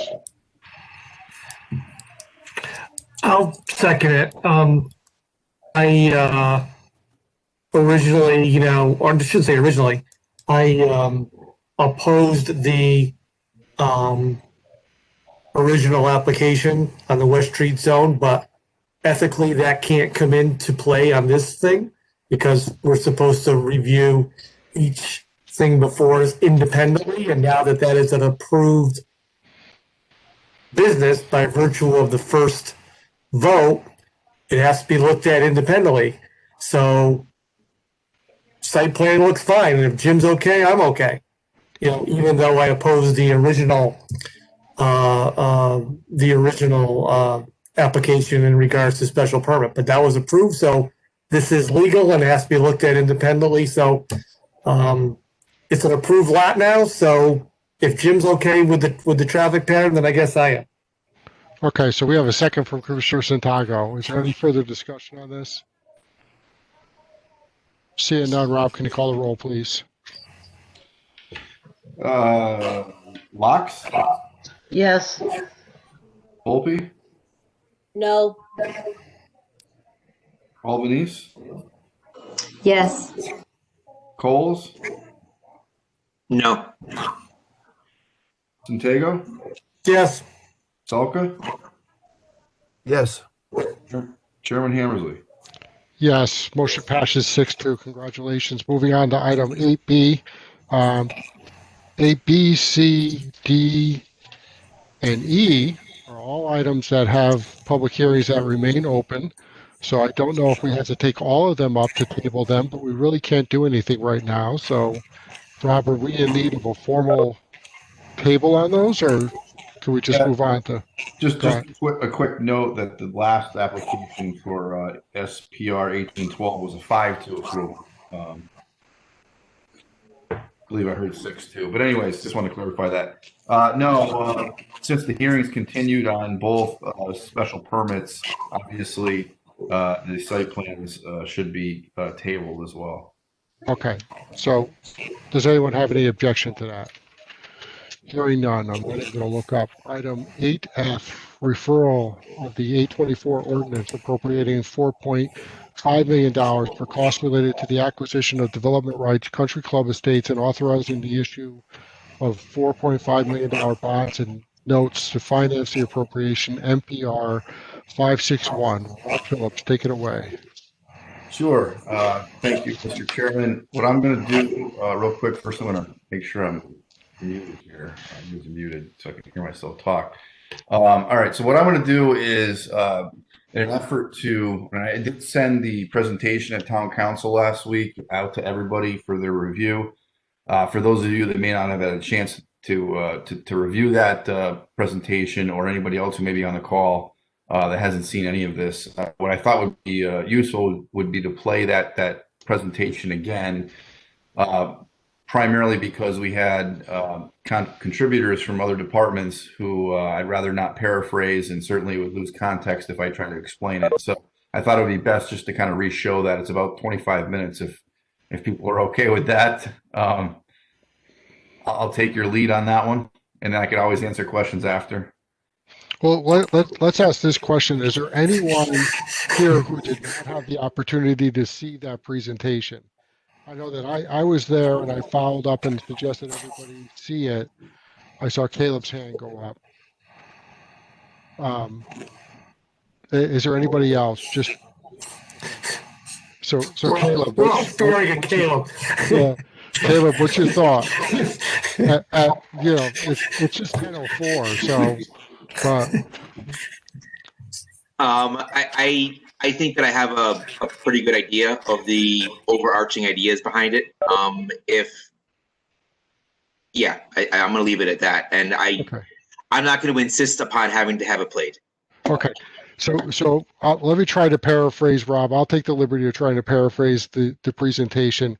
Yeah, right now, us commissioners are us, commissioners, myself, and obviously we do have a member of the press here who's obviously been keeping up with the story. So there really isn't anybody else to. Right. I still encourage you to see it, Caleb. It actually is quite informative. But right now, that property has an approval for 114 units on that lot. What's being proposed is that we purchase the development rights for that property, and therefore the 114 units that are approved would not be constructed.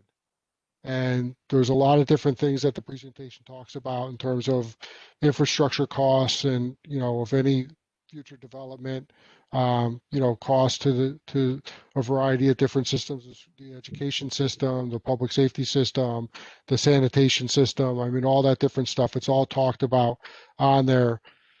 The idea is obviously if we approve this, it goes back to the town council. I think the Board of Finance at some point weighs in as well, and then it would go out to referendum because it exceeds the threshold. It would go out to referendum. I think that they were talking about trying to do that sometime in May, if I'm remembering correctly. So that's kind of like a 10,000-foot look at it. Yeah, exactly. And here's the actual presentation slides, if everybody can see that.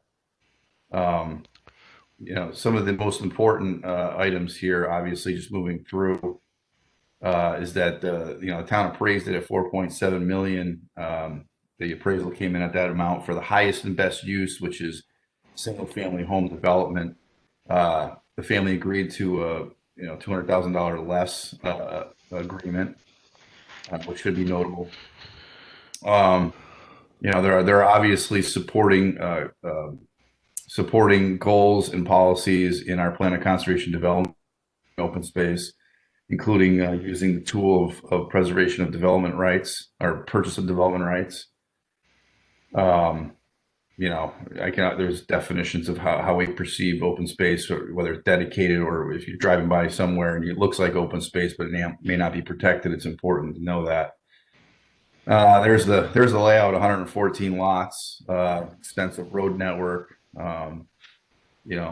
The geometry of the lot lends itself pretty well to a maximum type build out outside of the wetlands. Yeah. There's disruptions to the development or development disruptions versus preservation, which actually adds a lot more open space and really has a dent in our previously purchased open space through fee simple and PDR. And then, of course, there's an educational impact. This is a real 10,000 foot look using some of our best available data that came out of Rutgers over the last decade and more, based upon what we'd expect the number of bedrooms, the number of lots, and the multiplier for public school age children times the multiplied by the net current expenditures per pupil. I got that number through the Board of Ed. You're looking at an estimated annual education cost, which is the big driver, of about 1.3 million. That's going to obviously be something that happens every year. Take the number of kids would change and flux over time, but that's the best available data we have. This slide just shows that residential development really actually costs more than the revenue that it takes in. Certainly much more than business or agricultural uses.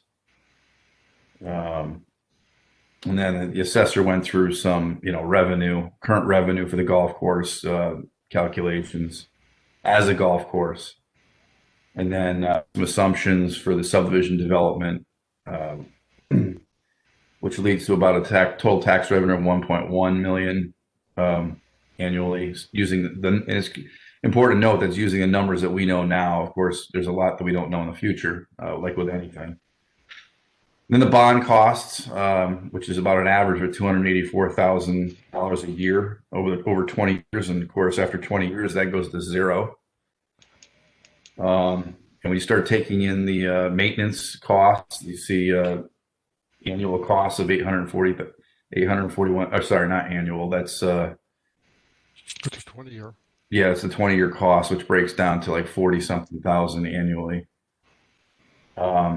And here it is actually. Here's the total tax revenue that I mentioned before, education cost estimates, loss of the golf course revenue that we do have now, and then maintenance costs, which results in a negative average each year versus, there is a negative for the bond cost, but that goes away after 20 years. But certainly the development negative is higher than the preservation negative over the next 20 years annually. So it certainly lends itself towards the PDR. And then some other attributes that are important to note when you're as far as the open space plan, when you're looking at acquiring land, either the fee simple or the PDR. So, and there's a timeline, of course, for the referendum, which would be scheduled for May 4th, 2021, and that's it. Yep. So we're item 3 there. So that's where we are. So let's open it up for discussion. Commissioner Volpe here. Go ahead, Christina. Oh, Rob, you closed it, but you gave me. All right, I'll open it back up.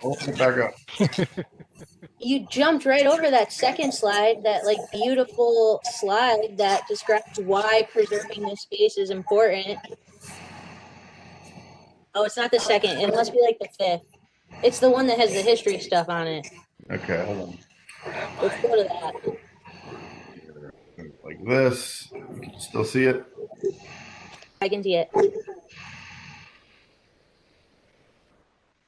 We're going right there. Boom.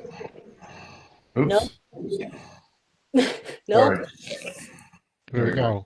Okay, so this area of our town is one of the earliest farmed areas. So when we see the golf course, we're seeing land that has been consistently farmed since prior to 1837. That's significant, right?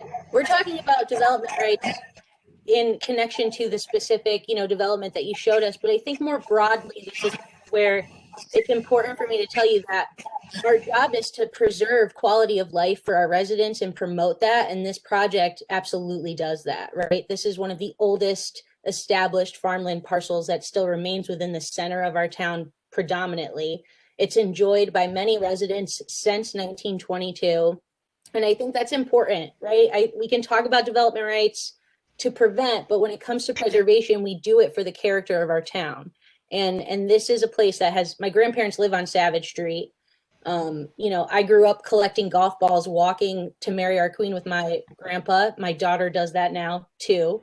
We I got did a that lot of too. free golf balls. What? I did that too, not here, but I did that as a kid too. It's strange.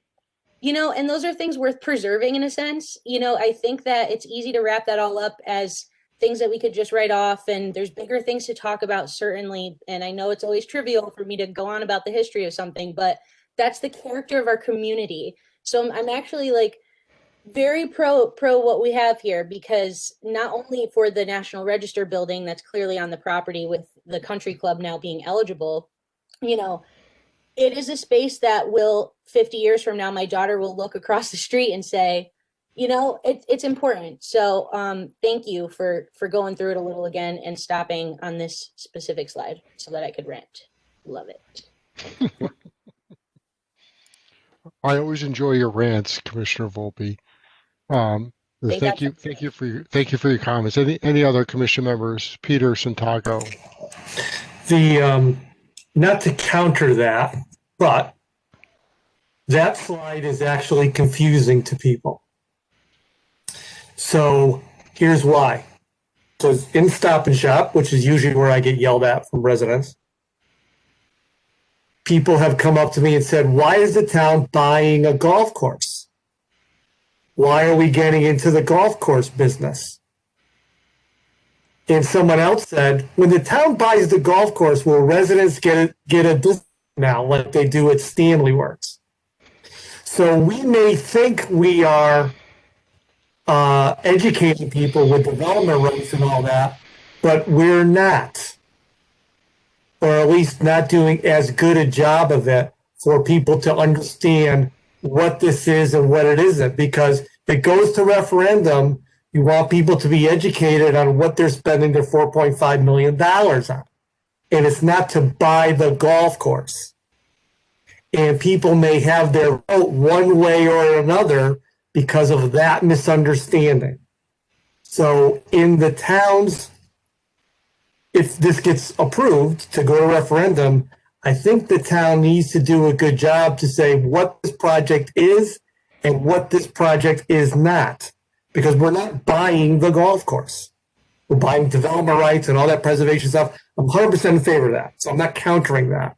What I'm saying is, for a project like this, if it's going to go to a vote, the people who put the information out, who may talk about development rights, are saying it to people who know what development rights are.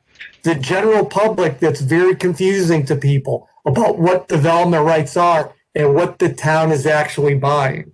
So I think the town council and the people who, are ultimately going to be talking about this and educating voters need to do a thorough job of educating the public in regards to what this $4.5 million buys, because it's their tax money. That's all I got to say. Yeah, Commissioner Volpe, one more time, just to kind of reply to that. I do think that that's a literacy, right? We do need to be discussing it more frankly, like we are right now, with that understanding, because not that long ago, I would not have understood either, yet it's pretty easy to understand. And it really does come from that preservation-based place that I just talked about. I didn't talk about keeping it a golf course. I said that it was farmland that now will not become that massive development that we were showing. I don't debate anything you said. That's a simplification of language that could be used, but that's a literacy gap that we really have no control over in this commission. And certainly, unless we want to go ahead and advocate for it personally, right, in that regard. But I think what's important is that we know that, right? Because we here on the Planning and Zoning Commission know that. But for the rest of the town, yes, it is a literacy issue, and it does need to be said frankly exactly what it means. And that I hopefully you told them, it's not, nobody gets a private Yeah, member. oh yeah.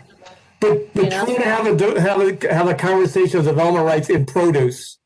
Yeah, it's pretty simple. Nobody comes up to me. Still thinks you're buying a golf cart. I never get approached. Nobody's ever like, "Hey, zoning Oh, I lady." do. Come on. Saturday morning, just follow me around. I've seen Peter at Stop and Shop on Saturday mornings too. So my only social life these days. I'm also there, so you just don't say hi. Must be. I've not seen you at Stop and Shop before, Christina. I would always say hi to you anywhere. Any other comments from members of the commission on this item? Oh, I think there's definitely an educational piece to this that I think will be ramping up. Not, to talk to people about what this really is entailing. I do think that it's a good thing for our town. I lived at one point. I lived right at the bottom of Savage on South End, directly across the street from, I think it was the first or second green at the bottom of the hill there, and we used to get the golf courts our balls right in our yard. So they're probably mine. I have them still, Peter. So I'll yeah, I go left. So they're probably mine.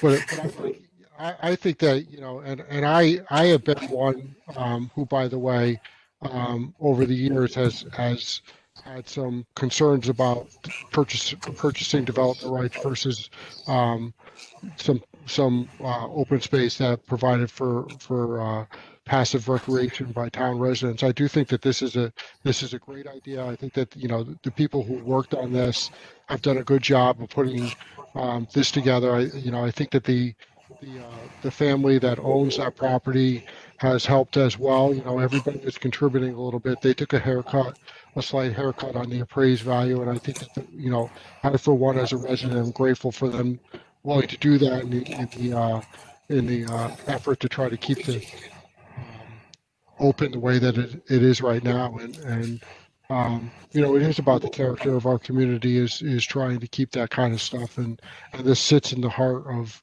a part of our community, and I think it's one of the assets that we have that I look forward to us hopefully being able to keep. Unless there's any other comments from any other commission members, we'll look for a motion on this. Mr. Chairman, I'll make a motion that we approve MR 51561. Got a motion from Commissioner Salka. We have a second from Commissioner Coles. Is there any further discussion? Seeing none, Rob, can you call the roll, please? Fox? Yes. Volpe? Yes. Albanese? Yes. Coles? Yes. Centego? Yes. Salka? Yes. Emerson? Hammersley's a yes. Motion passes 7-0. Item 8G, release of 17,000 ENS bond, 54 Trundle Drive, SPR number 1433. Yeah, that's ready for action. Ready for action? Anything from engineering on this, or Jim? No, Mr. Chairman, Jim Graffone, it's ready for action. Okay, can we get a motion? Mr. Chairman, we approve SPR 1433. Motion for Commissioner Salka. Do we have a second? Santiago, I'll second. Second from Commissioner Santago. Is there any further discussion on this? Seeing none, all those in favor say aye. Aye. Any opposed? Motion passes. Item 9, administrative items. Rob, anything? No, admin, no. Okay. Item 10, we have a item that's showing up for a public hearing. Yeah, we have a grandparent apartment. Looks like it meets the regulations, so it should be fairly simple. And then, of course, just a reminder that we have the Landing Street 830G that's on the doorstep. I've requested from the applicant that they submit zoning regulations because that's what would be considered a complete application per statute. And I've gotten word that that's what they're working on right now as far as completing their application. Once that's complete, then we'll schedule it for a public hearing. I don't know whether it'll be the 16th or the 2nd of March. Okay. Okay. Get your sleep now, guys. Item 11, anything there, Rob, or you talked about those already, I think. Yeah, just now. Sorry. Well, it's not. Yeah. It's already been on your agenda. I just wanted to have that. Yeah, I know. We've seen it. Item 12, looking for a motion to adjourn. Unless anyone else has anything else they want to talk about. Anyone else? Christina has a big thumbs up. I saw that, yeah. I'll make Can a we get motion to adjourn. Volpe with a motion to adjourn. Do we have a second? Y'all want to stay here? Salka, yes. Not this. Soka gave you a second. All those in favor say aye. Aye. Any opposed? Motion We're losing passes. control. It's not even 10:30 yet. Come on. We don't play with those things till the end. I'm so glad I started this trend. Yeah, Yeah. Yeah. Everyone, That's going to thank be you. part of the record, though. So Have a good night, folks. Pandemic fatigue. Everybody. Yeah. Yeah. Okay, good Should night, be bye. All right, good night. Take care. Good job.